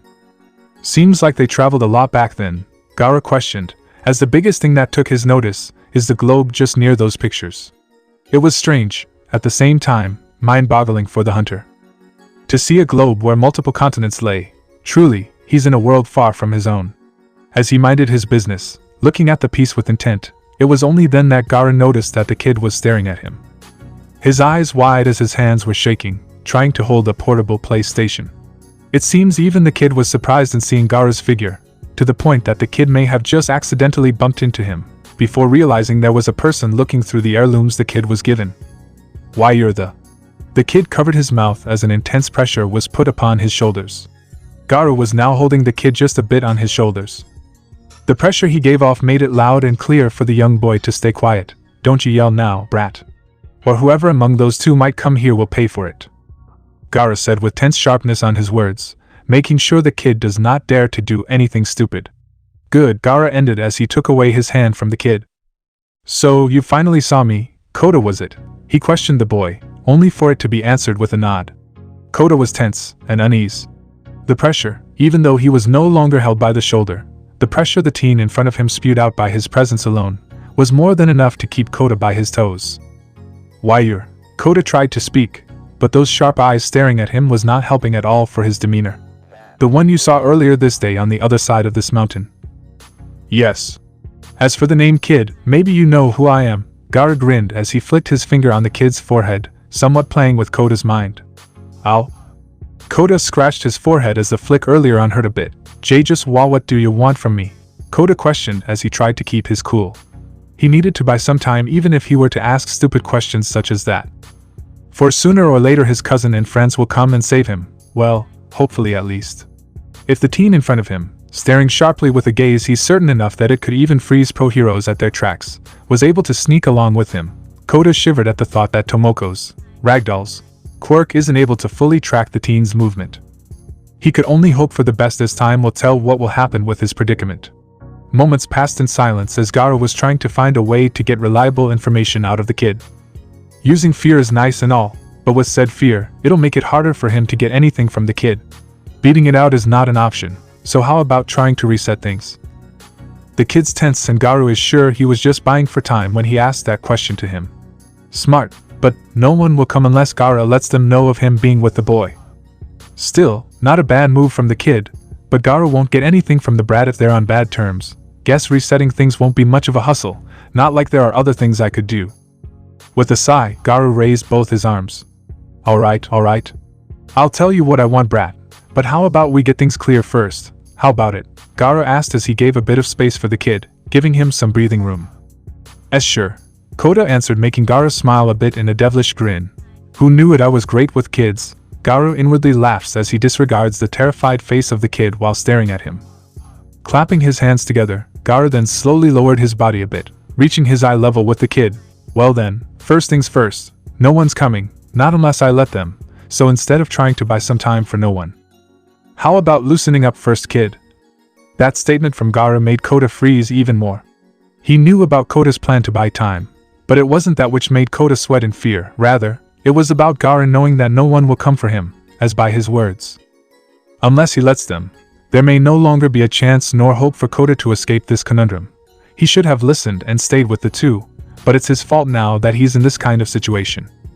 Noticing the kid's demeanor change once more into a freeze, Garou realized the reason for this. He didn't mean to sound threatening when he told about no one coming. Rather, it should be best for the kid to take away that thought that someone will come. The kid will be too busy thinking of ways to prolong their time together in hopes of a non-existent savior, and would most certainly not give much attention to detail once they talk. But Garou guessed he went it the wrong way. With another sigh, Garou flicked Kota's forehead once more, making the kid snap back to reality. How about we reset things? You shouldn't be too tense. I'm not here to hurt you, Garou teased a bit, but soon after, looked at Kota in all seriousness. At least, not in a way that you would think. Kota gulped at that. I know your name. Kota, as you say. So how about I tell you mine? Name's Garou, kid. Garou held his hand towards Kota, gesturing for a handshake. Garou, why you're lying, Kota said as he reluctantly tried to raise his hand to shake with Garou's. Garou on the other hand raised a brow at what the kid said. What do you mean by lying? Do you by chance know who I am? Bingo, as a deafening silence came forth. It seems things will turn for the better with the hunter this time, as Kota tried to breathe from the pressure that kept on building up and up, just by talking with Garou. With a gulp, I kinda know who you are. You're that kid T that ran away during the UA festival. You're Midoriya Izuku. Kota finally yelled out his voice, as a bit of contempt was filled with his words. This in turn. Garou grinned. So that's the name of this body I'm in. Midoriya Izuku. Strange, 2 names instead of 1. Garou then stood up and moved around a bit, and took a certain globe he was looking at earlier. Well, if that's the case, then call me whatever you like, kid, but Garou is what I would rather prefer. The hunter then looked at the kid with sharp eyes as it made the young child shiver from head to toe. Just what do you want from me? Kota asked once again, but now, with no intention to buy time, only to truly know what Garou wants with him. No one's coming now, so at least, before anything happens with him, Kota wants to know what this person, Garou, wants with him. Nothing in particular, kid, other than this. Holding the globe by one hand, Garou had shown what he wanted to know. Due to certain circumstances, I need you to answer me with my questions. They aren't that complicated, and you'll know more than me.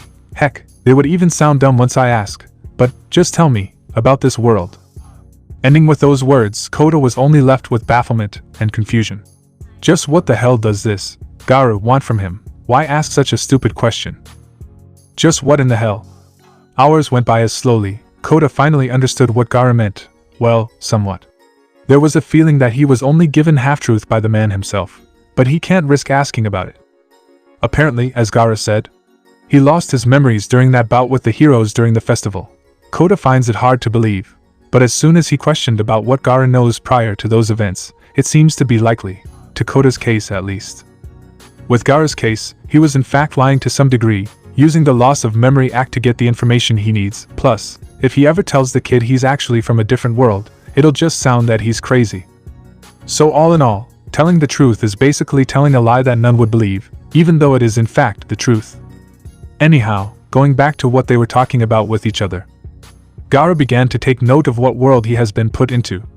A world where multiple continents exist, a world where people became heroes, but not through hard work unlike those in his world, but through the acquisition of these so-called quirks. It actually pissed Garou off learning of the history of quirks and how it became a staple for one to be recognized as a hero, or to be recognized at all. Fucking piss worthy of a rule if you asked me. Garou internally said as just the thought that one couldn't be a hero, even though he hates heroes, the thought that one couldn't just because they were born without a quirk. It pisses him off so much that, so what, if one doesn't have a quirk, that doesn't mean one is worthless. Garou, for example, worked himself to the bone just to be able to do what he can back when he was still himself. And look, he doesn't even have a quirk, so what reason is there for one to be told to become something insignificant, just cause of one's own lackness of quirk? Truly, it pissed Garou to no ends, making sure that he'll beat up even those in the government that forced this thought on these people. He could already imagine just how many people out there, 20% to be exact, are either forced to accept such a society, or are looked down upon by the majority, made to be the useless bunch in a basket full of hypocrisy. Ugh, Garou couldn't accept it, for such a society to exist. It's even worse compared to his original world. At least there, people aren't reliant on having quirks, rather, it's all up to the person to get the power to become something she wants to become. So, fuck the society that builds upon this stupid idea that by having a quirk, only then it will give someone worth. Fuck it all to hell. Calming down his mind, Garou just sat on the stone for all he saw earlier on. Kota, on the other hand, seems to be at ease now, or maybe it was because by the time they were talking about quirks and its nonsense, they had a bit of a talk. The kid had subconsciously told his story, a story in which tackles the stupidity that having quirks can define one's worth, the stupidity of becoming a hero. It's all because of this system, because of this thought that one should become a hero if a person has the necessary quirk to become one. If it wasn't for that, then maybe, just maybe, his parents would still be alive. Kota didn't realize it, but he ended up crying as he told that story. As he remembered the stupidity of his own parents, and how they should have not just met at all in the beginning, just to have him born into existence. That feeling of being left alone and being forced to accept that fact. It's stupid, and he hated it as well as his parents for leaving him, until Garou stopped him from cursing more and more about his own flesh and blood. Enough, Garou said at that time, as he looked in all seriousness towards Kota. You can blame the society and their concept of heroes for all I care, but kid, don't blame it all on your parents. You're correct, they shouldn't have made you, especially because they're both heroes. They should know by then that being a hero has its problems. One of them is that they'll end up dying in the field sooner or later. So you're correct on that, but to put it all on them. Kid, blame it on the society, blame it on the concept of heroes. Your parents were already doomed from the start, as you have told me. Even at a young age, you people were already given the thoughts of becoming a hero, even though such a luxury, such a thought isn't for everyone, and your parents are one of those casualties. They became heroes, not because they're suitable for it. No, in my eyes, they became heroes because it was the society that decided that. They became heroes even though they don't have the power or strength to even carry the burden of becoming one. And again, as I see it, it seems that most of the heroes in existence here are the same. Worthless, good-for-nothing heroes that were given the title. They did not even earn it, rather, it was forced upon them. So know whom you're putting your blame, kid. It isn't your parents, it's not even your fault. It's the society you live in, it's the people that force this false sense of thought in your minds. It's the concept of becoming a hero, which should be the thing you should blame. So kid, enough with the self-pity, enough with the loath towards your parents. How about standing up for once? How about doing something about it, rather than sulking on their deaths? Show your worth, and make sure that things like this never happen again. That's what you want, right? Tell me, Kota. Silence. But aren't you the same? You have the quirk to be a her. Kota was stopped mid-sentence as Garou looked at him with great intensity, that he might end up getting hit or something. But it didn't matter what he thinks, Kota still got a good hit on the head from Garou. It was not that strong, but Kota could feel the resentment of Garou with just the thought of becoming a hero. Shut it, Garou grumbled as he continued his words. Whoever that kid was before me, forget about that fool. And for one, I'm sure as hell don't feel nor have any of those BS called quirks. So on hereforth, don't lump me with those hypocrites, understood, kid?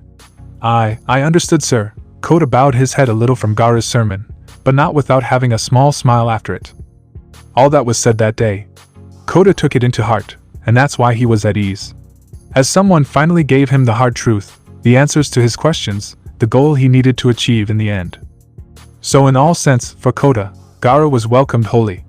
The sun is lifting, and soon it'll be too dark and dangerous for the boy to leave his secret place, so he bid his farewell to Garou, and promised not to tell a soul about him. Garou, sensing neither ill will nor lie from Kota, Let him be, as the kid went down the mountainside, then back towards the dorm camp. What a day, Garou sighed as it drained him a bit on learning about the world he's in. For it looks like it'll take more than fear to make these fools see his truth. He might need to strike the core of these society's beliefs, to make them realize how inane such a system is. Not just the heroes, but this world's governments too will be my enemies, troublesome. With another sigh, Garou went out of the makeshift boys' cave and went back to his own area, killing a bear along the way as he cooked it once he reached his humble abode, taking a rest, and then continuing his training for another day. The night was silent that day, as Garou fell to deep sleep. Garou, an old rasp voice called out. It was familiar.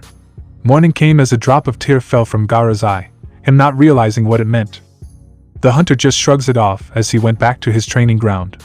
But it seems a surprise came along as he reached his place. Ah, kid Kota. Quite surprising that you're here, so, well, what do you want? Garou asked as the boy was just standing there looking at him as if he was determined to say something. I want you to train me, Kota sheepishly asked. What? Of course, Garou had no idea why this kid would even ask something like that towards him. Was it something he said yesterday? Or maybe something else? I'm not a teacher, kid, nor a babysitter. Ask someone else. No, Kota yelled, surprising Garou.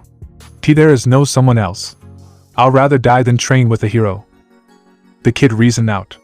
Then why me? What gave you the idea to ask me to train you? Garou was truly concerned about why. Like, no kid would even ask for such, especially that the kid he's talking with already knew that he was being hunted. So why risk it? Yesterday, you told me to show my worth, to become something that I choose to be, to make sure nothing like what happened to my parents happened to anyone ever again. That's why. Kota was losing air as if it was humiliating to say his reasons, but Garou was a bit moved from his words. Only a tiny bit. Heh. You got guts, kid, Kota. After a moment of thinking, Garou just sighed. The kid was determined, and it seems he won't be accepting no for an answer, no matter what. Fine. I'll teach you, but kid, as I told you before, I'm no teacher. So after teaching you only the basics, I'll leave you on your own. Find your own strength yourself. Got it. Got it, Kota answered. A few hours went by. Ha! Is that all you got, kid? Garou mockingly said as already. Kota was gasping for air from the basic routine that's a prerequisite to even try and do the basic moves of Ryuji Ganasai Ken. But it's not bad either. Maybe a few more months you'll be able to finish the routine without a sweat, Garou proclaimed as he carried the broken and tired body of Kota. The kid was practically aching all over, but it seems he will not back out as Garou sees it. Carrying the young boy back to his cave of solitude, Garou laid the kid on the stone for all, giving the kid a well-earned rest. If you plan to train with me, kid, how about jogging every morning first? Build your stamina and things would be simpler. I'll change your training for a bit. We'll do it gradually. What do you mean by changing my training, making it gradual? Did you really plan for me to do advanced training from the start? Kota questioned in pain as he tried to wrap his mind around the thought of being given an advanced level of training. Nope, that training was what an old geezer made me do back then as a child. I did it, but it seems I'm a special case, Garou nonchalantly answered. Which may or may not widen the eyes of a certain young boy resting on a stone for all. Then what about me? Does that mean I'm just weak? Kota frantically asked Garou for answers, but it only earned him a shrug from the hunter. Egg depends on you, kid. Either accept that as your limit or push through it. It'll always be up to you to decide. Garou didn't really bother to try and answer that question seriously. If you want to be stronger, then just be stronger. Work for it. He doesn't need to tell anybody about that, even for the kid. If Kota realizes that, then only then shall he achieve what Garou had. Damn, Kota cursed silently, thinking of what may come after all of this. Plus, there's another problem he has yet to tell about towards Garou. Hey sensei. Just Garou, kid, until you learn how to do the basics, maybe I'll let you call me your teacher, but until then. Garou. Okay, well, Garou-san. There's one thing I wanted to talk to you about. I just didn't come here to ask for you to train me, rather, I have a confession to make. Ho, and what would that be? You finally ratted me out. They could try, but they won't stand a chance. And you should run now if that's the case, Garou half-jokingly said. He knew the kid won't do such a thing, but it's still better to be prepared. No, nothing like that. Kota shook both his hands and head on that thought. It's just, will I be able to improve with this training and all? I don't really have much time here, to be honest. My cousin and her team, well. If you're worried about that, don't be. You could still train in your home. Again, it's up to you in the end. It doesn't really matter to me, just do the training. Change it if you must. Just be certain to keep breaking through your limits, and you'll be better off than the rest. Garou shrugged as he was about to make his way outside and train on his own. Why, you're right. Kota was about to left behind as Garou walked towards the exit of his secret hideout. Not wanting to be unable to say what he wanted to say, Kota tried to stand up from the zone for all as he called yet again towards Garou. Hey, Garou-san. Earning his attention once more, Garou looked at the kid holding himself up with the use of the zone for all. What is it this time? You hate heroes, right? A rather stupid question this time. Kota already knew about that, but it seems he wants to be sure of it. You could say that. Why? Garou answered and questioned it. Haven't they already talked about this a day before? Or is it just now that the kid realized who and what kind of a person he's talking with? My cousin, Sosaki Shino, or Mandalay as per her hero name, will you? And that where Garou connected the dots. The kid was afraid if he will hunt his cousin too. That's up for her to decide, kid. Garou's answer was cold and heavy. It seems that even if she was the kid's cousin and only living relative, if she ever tries to go against his way, Garou will spare no one. Kota can't help but gulp at such a response. Then maybe at least be gentle with her, please, don't kill her, I beg you, Kota pleaded. If asking for his cousin's safety from his sensei's wrath and crusade against heroes was not an option, then at least ensuring her health would be more than enough. Silence continued as Garou turned his back from Kota, leaving him, but not before giving the following words.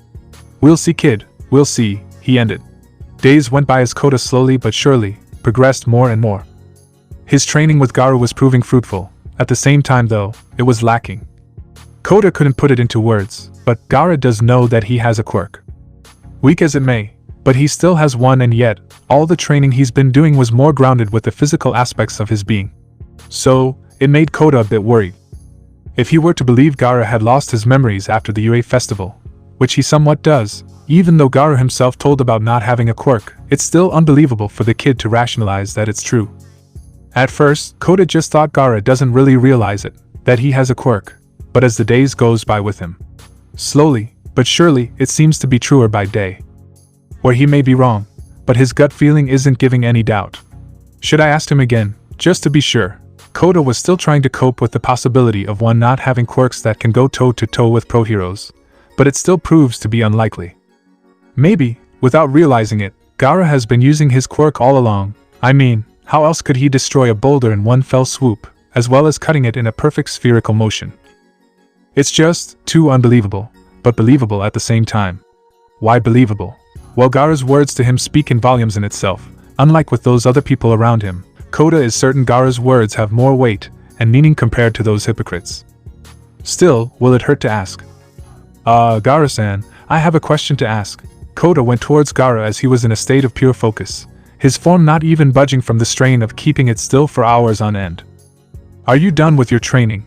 Garou wanted to know first of that, because if the kid was not done yet with his training, then there is no sense in talking with him.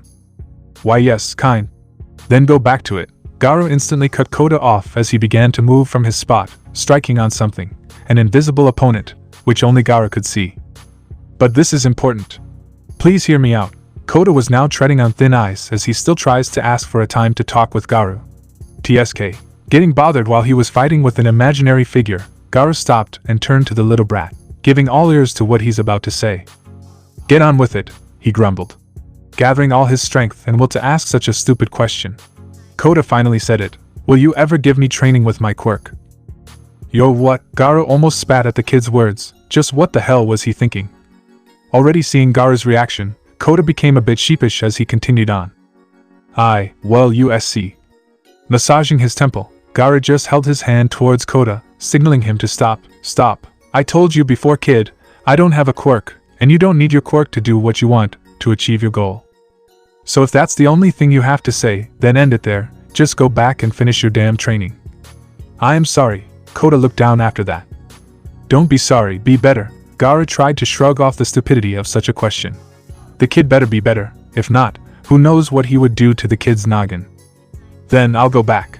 But before that, still feeling a bit brave, Kota dared to speak once more. Earning some tick marks on Garou. What now? In a few more days. My cousin and her team will also be training other teens here. They're just like you. from UA High. With that revelation, things just became interesting as the silence made it clear that Garou was intrigued by what the kid just said. I think seeing them would jog your memories a bit, Garou-san. That's all. Ending it at that, Kota went back to his training, leaving Garou on his own, now thinking of what he'll do once he gets to meet the classmates of what this original body used to have before he took over. A few more days went by. Kota did not come back this time. Kid said it would be better that way for now, as he said to Garou, his cousin won't be allowing him to leave for that time being. Saying things like the mountains and forestry he goes through will be akin to a war zone sooner or later. Kota knew exactly what it meant.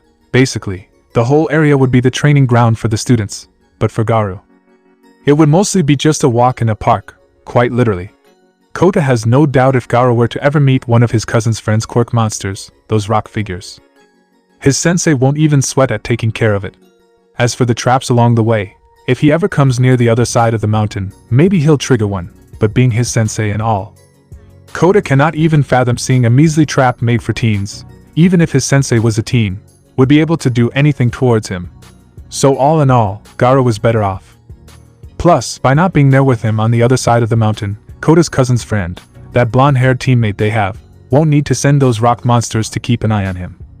Why so? Well, Tomoko-san, Ragdoll, will be far too busy taking tabs on the other students, so she may not be able to keep an eye on him. So yeah, that's also one reason why his cousin does not want him to leave this time on his own. Unless he wants a rock monster to follow him all around, which he does not want.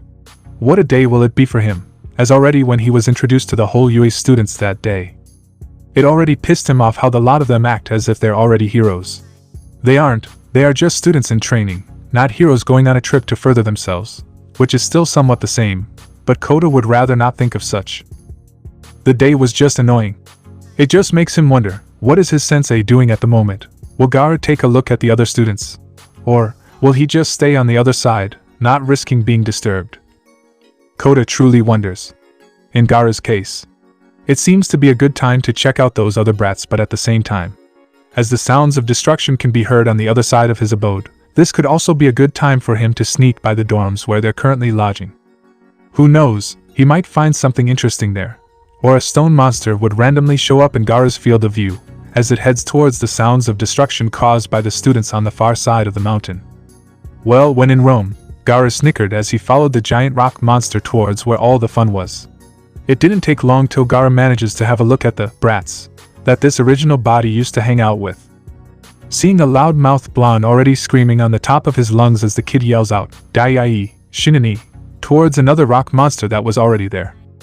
Then an explosion came as the blonde pointed his hands towards the thing, somewhat reminiscent of a certain demon cyborg for Garou. Heh, kid's got moves at least.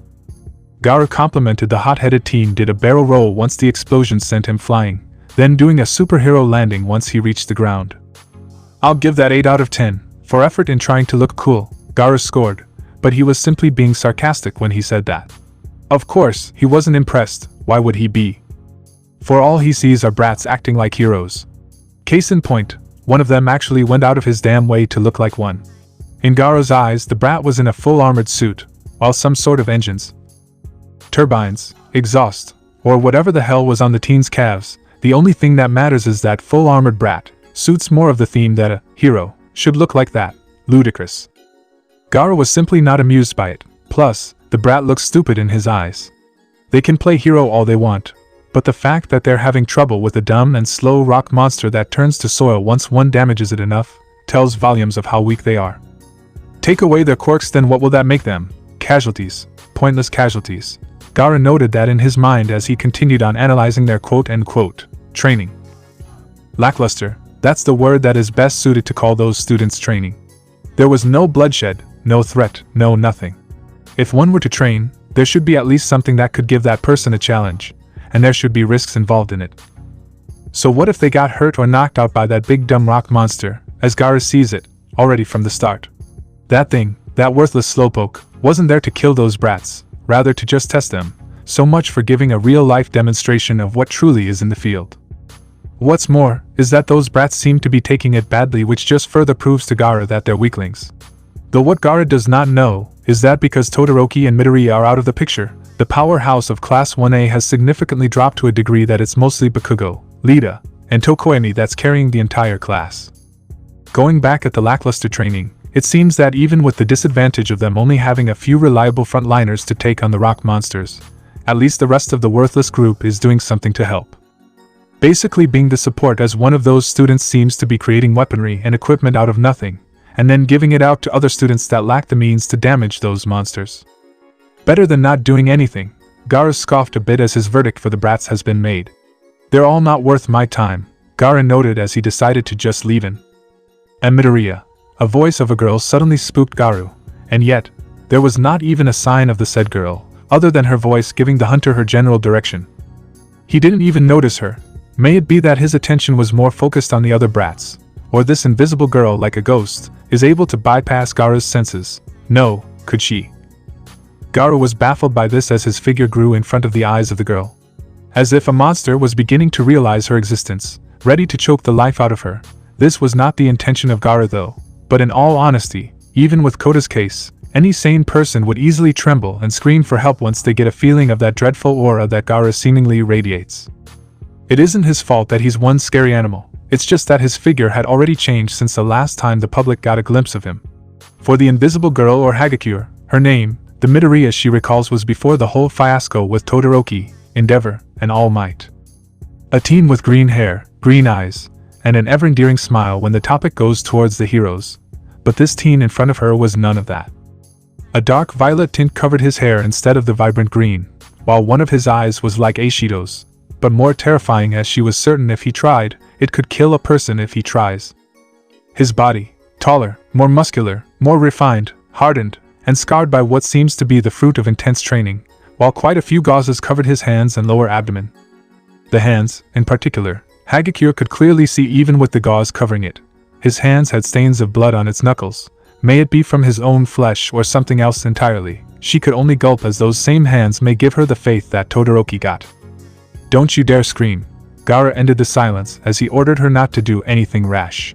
But to his dismay, "Digu," she yelled out, causing even Garou to be in disbelief.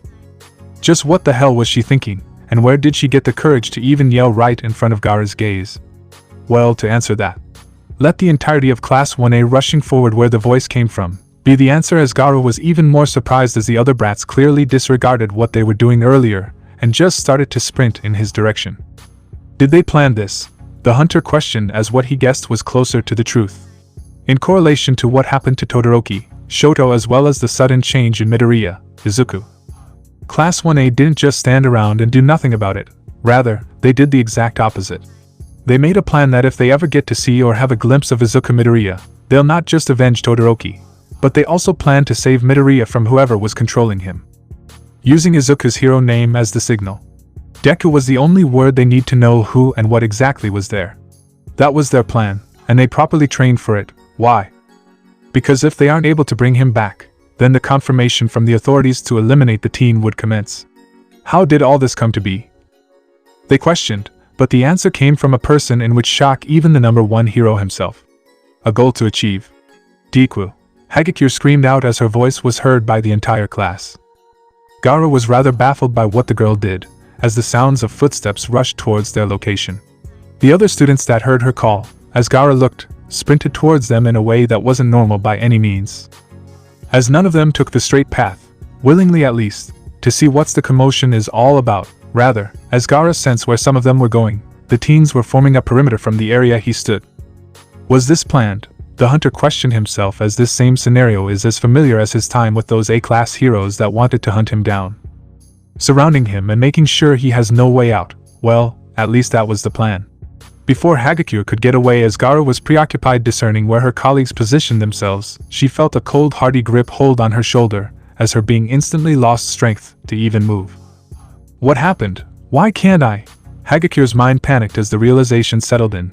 Midoriya, or Garou, held her in place with a vice grip. Having no intention to let her go nor even give her the chance to protect herself, Garou took her in closer to his figure, as he switches his grip towards the back of her neck, then ever so slightly, raised her whole body up in front of him like a body shield. Garou himself didn't really need to do that part with the invisible girl, but seeing how from far away, another girl, the same one that gave weapons and equipment to the other students earlier on, had planned to shoot him with some kind of specialized bullet, his sight enabling him to see such a minute detail. It was better her than him. Even though he could just simply deflect it, Garou simply decided not to, as this was also a good way for him to see just what kind of quote-unquote heroes are these brats in the making of. For are they even worthy of such a title? The title of a hero? Do they even have the will to commit fully to this ideal? This commitment of what it truly means to be a hero? As this world these brats only know of is filled with a system made to distinguish what a hero should be, disregarding what it's actually meant to be, as disregarding the quirkless, the weak. Now, by the hands of Garou himself, these brats are now being taught a lesson unknown to them, a first-hand lesson on what it means to be a hero in the field. Or to be exact, what it means to be a hero in Garou's eyes. Would any of them even try and come at him now? Since he has a hostage, would they even dare? Would that girl shoot? Does she even have the will and gall to try? How about the others that had already taken their spots around the hunter? None of them seems to dare, as nothing came for a good silent minute, until... "You're all hopeless," a voice said out loud as the whistling of air begun to fill the silent ambient. "Are you all just gonna stand there and do nothing?" With his teeth gritting tightly together with fury and his eyes burning like a flame, from up above his voice came loud and clear. "If the lot of you plan to capture Deku at all costs, then why are you all just standing there and not doing anything?" The teen up above yelled once more, as he was now in a course directly going towards the hunter. "She's done for, and you all know it, so how about not wasting her sacrifice and do something about it?" The teen, now clear to the hunter's eyes. The same blonde he sarcastically belittled earlier on, that was trying to look cool with his moves and landings. That loudmouth that he thought was all bark. Garou grinned as finally, at least, out of all the students present in the vicinity right before him, this kid, this spiky-haired blonde that's on a collision course straight towards him. Garou saw it in his eyes, the difference between him and other brats. The blonde named as Bakugo Katsuki, out of all the other students with him, he was the only one that's different, as his eyes showed the will and determination to put Garou down for good. How could Garou even know of this by just a simple look? One has to wonder, though. The answer to that is quite simple as it is. For unlike the rest that had fear in their eyes, doubt, and even uncertainty on what one must do, this brat that's about to strike Garou with all that he got, has the same eyes as the ones the hunter is familiar of. The scornful eyes that made it clear to him on what he was meant to be. The eyes that only saw of him as a monster, a threat in which must be eliminated at all costs, for a hero that can't muster up the courage and will to do so, at least in Garou's original world, the hardest choices, requires the strongest of wills, a quote in which perfectly fits the blonde brat's scenario currently. As the world this brat has lived in all his life, just to compare it to the hunter's own. No matter how much you look at it. The world where Garou used to live in, a cursed place if one truly thinks about it. There, it only needs one small mistake, one lapse of judgment that decides the lives of many. Especially in scenarios involving monsters, as unlike with the world of these brats acting like heroes, a true hero's job in Garou's old world was to deal with monsters, eliminating them as swiftly as possible. For to be at war against beings capable of decimating country-sized cities in a matter of seconds is a whole different ballpark compared to capturing and arresting villains. As in Garou's eyes, the heroes here are green, though not in a way to belittle them, but in a way that compared to what he is used to seeing, especially in his world. None of these pro-heroes or even these brats would make it in a week or so in the brutality that casually happens to his universe.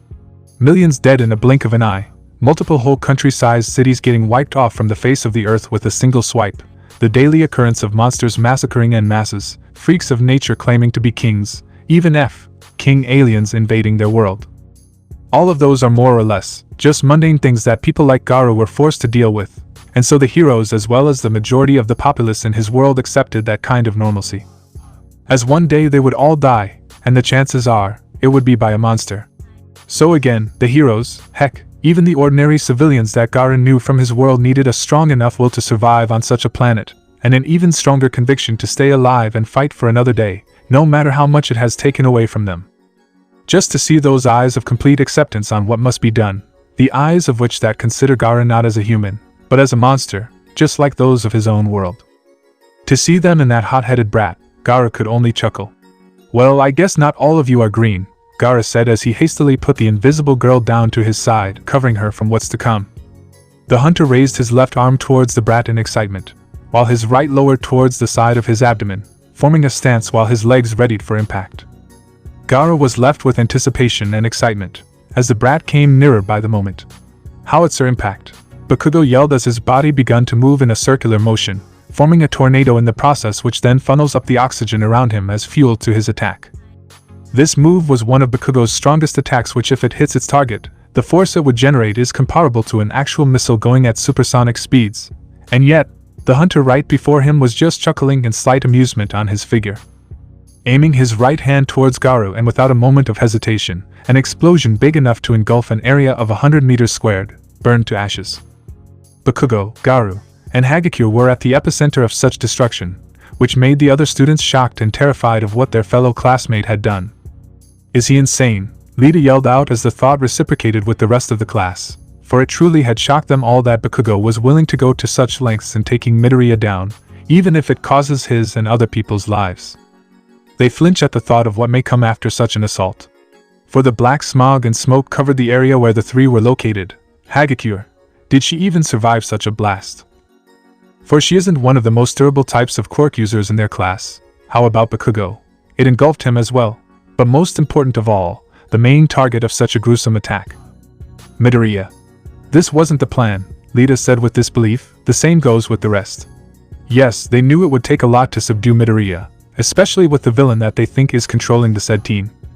They were all prepared to get bruised and even beaten to a pulp if one of them is unlucky, just so that they can prevent any more further damage that villain could do with the body of Midoriya. But not like this. They didn't mean to have a sacrifice just to stop him. For that's exactly the reason why they planned this in the first place, for no one to get killed in the end, Midoriya. Because of the person they think that's controlling him, one of the top brass in the Hero Society in Japan, Sir Night Eye, has seen a vision that would cause unspeakable terror if Midoriya was not put to a stop, was not put down permanently. An ultimatum that even on the sidelines, unknown to most of the public eye, all might plead for such a drastic measure to be stopped, but never again said Night Eye that he would let such fate to happen, not anymore, like with what happened to his own mentor, his own hero, All Might himself. It took about a minute of pure silence that echoed all throughout for the blackened smog and smoke to dissipate, but the image that came out of it was both a blessing and a curse. There Garou stood as he held the broken arm of Bakugo, bones fractured and even penetrated out of the skin, reminiscent of the first A-class hero Garou had fodderized when he proclaimed the start of his hero hunt. But unlike that brute, Bakugo's body couldn't even handle such amount of force going back at him, and so, this happened. Exhausted, bleeding, and even almost near death's door, Bakugo was experiencing a different kind of pain. For the moment he reached his goal, his enemy, Garou met it with his own. At that moment of time, Garou launched his right fist straight towards Bakugo's blow.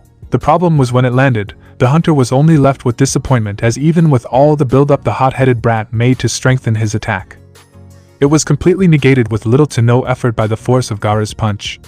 When his fist hit the palm of the blonde teen, the explosion was redirected in a way that it went outside its main target, hence why it engulfed Bakugo as well. But not just that. When Garou's fist made its mark, to his dismay, it's made clear to him the truth of this world. They can dish out such amount of force, but they can't even take it. Garou scorned as the brat's arm got mangled to bits when it met the hunter's fist. And so, that led to that very moment where the students were left with mixed emotions of horror and relief. Horrified of what had happened to Bakugo, but relieved that the three didn't end up dead by such an attack. Garou sighed as he let go of Bakugo's broken arm. Said teen fell like a rag doll as his own attack was reflected back to him. His body trembled in pain and suffering. His right arm may never be what it used to be after all this, while definitely, his entire body is covered with first to second degree burns as well as internal bleeding from the impact. Bakugo could only thank for once in his life that the support team of UA High made due to his requirements on his hero costume, to be capable to block most of his own self-inflicted damage, but still, there was a limit to this, and that limit was met when he exchanged blows with the monster in front of him. Damn, Enyo, you, Bakugo tried to speak out his anger, but Garou only looked at him with pity, making the hot-headed teen yell internally, as that look didn't just make him even angrier, but it also pained him with the realization of his own failure, his own weakness to even compare to his once-upon-a-time friend. He should have already guessed this would have happened, the same with the rest, but they were simply blinded by the insanity of it all. They just simply couldn't believe it at that time, as well as they made excuses right after, excuses that they shouldn't have, especially with all the red flags that it had given them. For what candle can they even hold against the sun that is all might, and in that, Because All Might had already fought with this monster in front of him, what more can he and the rest do? It was truly pitiful. In what kind of scenario did they even think they could win this at all? Bakugo was the only one that had this thought close in mind, and it was him that confirmed it firsthand. They were all fools, and he knew it. They were all clinging in a false hope even from the start, and Bakugo, he knew it once more. Maybe it was because of pride that he didn't wake the other to this truth, or maybe it was guilt. He doesn't really know anymore, for it's clear as day now. He should have told his mind way back when the class half-assed thought of saving Midoriya, for there was no longer that kid he once knew. Only a monster remained, and now, because of his own failure as well. The rest of the class will realize this soon enough. You're all weak, Garou said as he took Bakugo by the collar, and the same goes with Hagakure, and then thrown the two towards their classmates, the latter catching them in bafflement. If all of you here are training to become heroes, don't, Garou told out loud for the whole class to hear. None of you will make it, no matter how much I look at it. So better quit while you brats are all ahead, or suffer the same fate as your friend over there. Garou pointed at Bakugo as he turned his back from the rest of the class, making the students even more baffled and confused with the hunter's action. But before Garou could have left, another voice yelled out, "Just what the hell are you planning?" The brat with full armored support armor was the source of this as Garou looked. It was Lita, the rather stupid-looking one in the hunter's eyes. "Midoriya, I don't know who the hell you are, but just what are you planning to do to Midoriya's body?" "Villain," Lita sneered at Garou with contempt. Garou, though, just simply walked away as it irritated the armor-clad teen even more, while the rest, on the other hand, were about to do something stupid. Tokoyami, Siro, Sato, Ojiro, and Kirishima were about to rush the hunter while his back was turned, but to the teen's dismay, their entire bodies shook to its core as they were stopped dead center from their tracks. It's as if their bodies refused to move an inch as an ever-menacing aura choked their being. How could such a thing happen? They can't really tell, but the answer to it, maybe it's what the hunter had told just before the rush could reach him. Absolute evil, Garou answered Lita's question, as the other students that were in the middle of rushing him were put to a stop. The hunter's answer stopped any form of retaliation from the rest of the class. "That's my answer," Garou confirmed, but his tone was of uncertainty. Was that really what he wanted? His current being doesn't know fully, but in another time, another world where he became a true monster, that was his answer to a certain Kate Baldy, so for this Garou, it kinda felt right. Does it? The hunter's mind was then filled with another question to oneself, a question he may need to meditate once more if he's given the time, but for now. With one last look at the pitiful excuse of heroes in training right before him, he took a breath. They're almost here, Garou thought as just at the backs of the frozen brats, a pro-hero came in rushing. Tiger was the pro-hero's name, but before he could reach Garou by the neck, the hunter in a fluid movement raised his arms as he breathed out. He then smashed the ground with a tremendous amount of force, reminiscent of the time he fought against the 3S class heroes, just before his death by his own master. The ground shook and then suddenly, as if a miniature volcano was created, the soil and bedrock beneath crumbled and rushed towards the surface, making an explosion of earth and dust as it's thrown as high as the mountain's peaks. The pro-hero, same as the students, were only left with widened eyes as the shockwave from it scattered them from all over the place, some even getting buried by the debris, not killing them, rather, knocking most in the vicinity out as Garou was long gone. Time went by as the members of the wild pussycats tend to the students, while a hunter at the other side of the mountain was left in disappointment, as well as conflict tie on to his goal. Absolute evil, that's what I said, right? Garou questioned to no one but himself as the sun's light nears its end while the moonlit sky will soon take its place. This world which the hunter is in is truly different than his own, as he's not even sure if it's worth his time anymore. The heroes as far as he's concerned are weak, but it'll be both arrogant and ignorant of him to generalize as such, and yet, his senses told him otherwise. Maybe it's because of the body of the boy he's in. Garou may not receive any of the memories of the previous owner of the body, but the body itself may recall. And maybe, basing on that, it knows the heroes from this world cannot even compare to his. Or so Garou thinks. What am I really planning? What's my goal? Why was I given another chance to live? Those were the questions Garou had been thinking ever since he learned that he had died from the hand of his own master. Questions that he had also disregarded when it pissed him off that he died before reaching his original goal, and again he gave the same answer, "You're such a pain, old man." Calming himself once more, Garou meditated as night fully took hold of the sky above. "Yes, I did," Garou finally answered the first question he said to himself during that day. Absolute evil. Once more he reminded himself as he stood up from his meditation. I need to get back, Garou told as it was now time for him to leave this place. To change this world I must be more, he ended as he walked towards his makeshift abode, there, finding a large enough boulder for that kid to see, if said child ever comes back that is. Garou wrote his farewell, see ya kid. May you achieve your own goal against this kind of society you live in. Let's just hope you won't become like one of those heroes this world creates. Or I'll hunt you down. Garou chuckled a bit on that last part of his message, but he knows the kid won't do something as stupid. For the weeks he had been with the kid, he's certain the kid would no longer wish to be one. He'll be different, Garou assured to himself as he walked away during the dead of night, never to be seen in that mountainous area once more. For now, as from the shadows neath the light of the moon, two figures finally found the hunter they've been looking for months on end. That kid would be of use to us. Kurojairi, send the others to take care of that. It's time to play a few of our cards with this monster, raspily said by the man-child himself, Shigaraki. The League of Villain will soon make their move. Morning came and the product of Class 1A's failure is laid to be seen. Though most of them made it out with only bits of bruises and cuts caused by the earth beneath breaking by the force of Midoriya's attack, there were still a few of the class that got it worse. Blaming it all in their inability to act against Midoriya's might. Lita along with the rest of the class can only look down at themselves as they were all put to rest that day. But it was only them. For a certain blonde, even against the words of the doctors that rushed towards their camp, aiding them, Bakugo was currently pushing himself not to rest and secretly moving away from the eyes of his companions, wanting only solitude to himself. The paramedics that also came along with the doctors were shocked to learn that the teen was not in his room resting, nor anywhere in the dorm, camp they're in.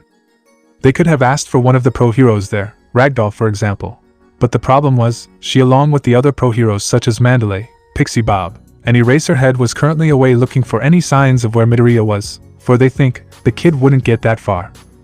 Leaving only a few heroes left, one of them is Tiger, which was injured a tad bit more because of being near the epicenter of Midoriya's shocking feat for his eyes.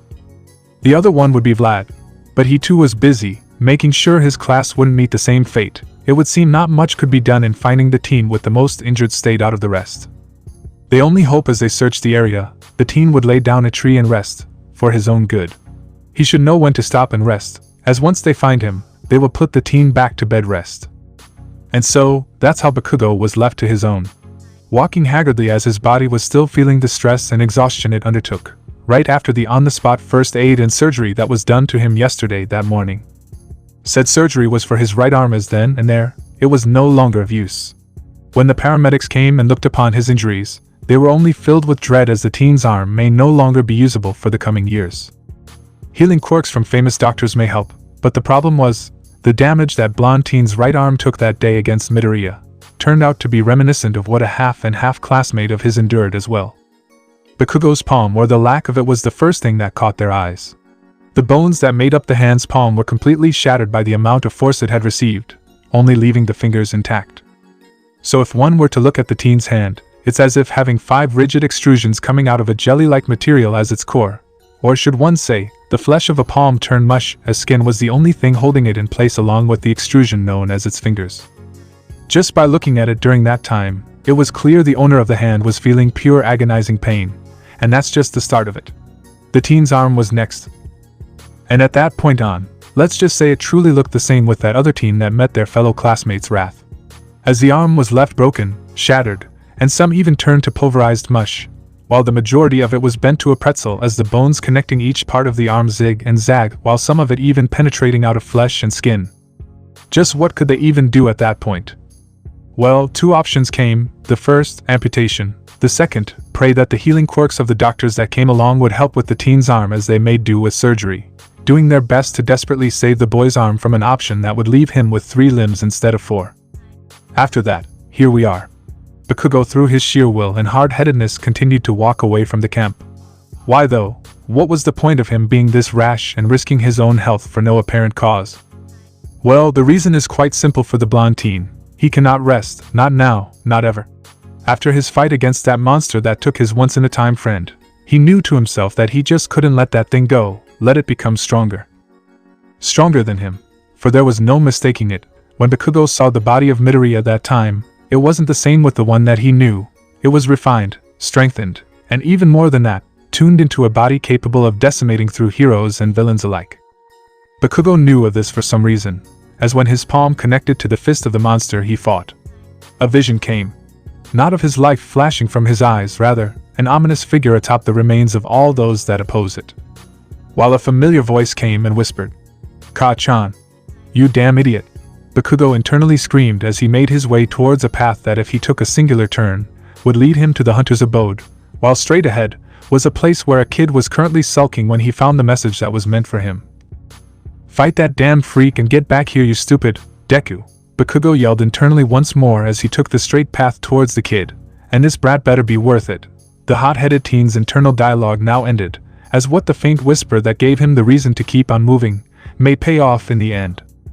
As right in front of him, short and teary-eyed, the kid named Koda was dumbfounded to see someone was able to find him near his boy cave. "Kid," Bakugo glared at the boy as rain began to pour, "we need to talk," the blonde ended as thunder struck the earth, making the boy gulp. That's it, guys. Hopefully you guys enjoyed it. With that, take care.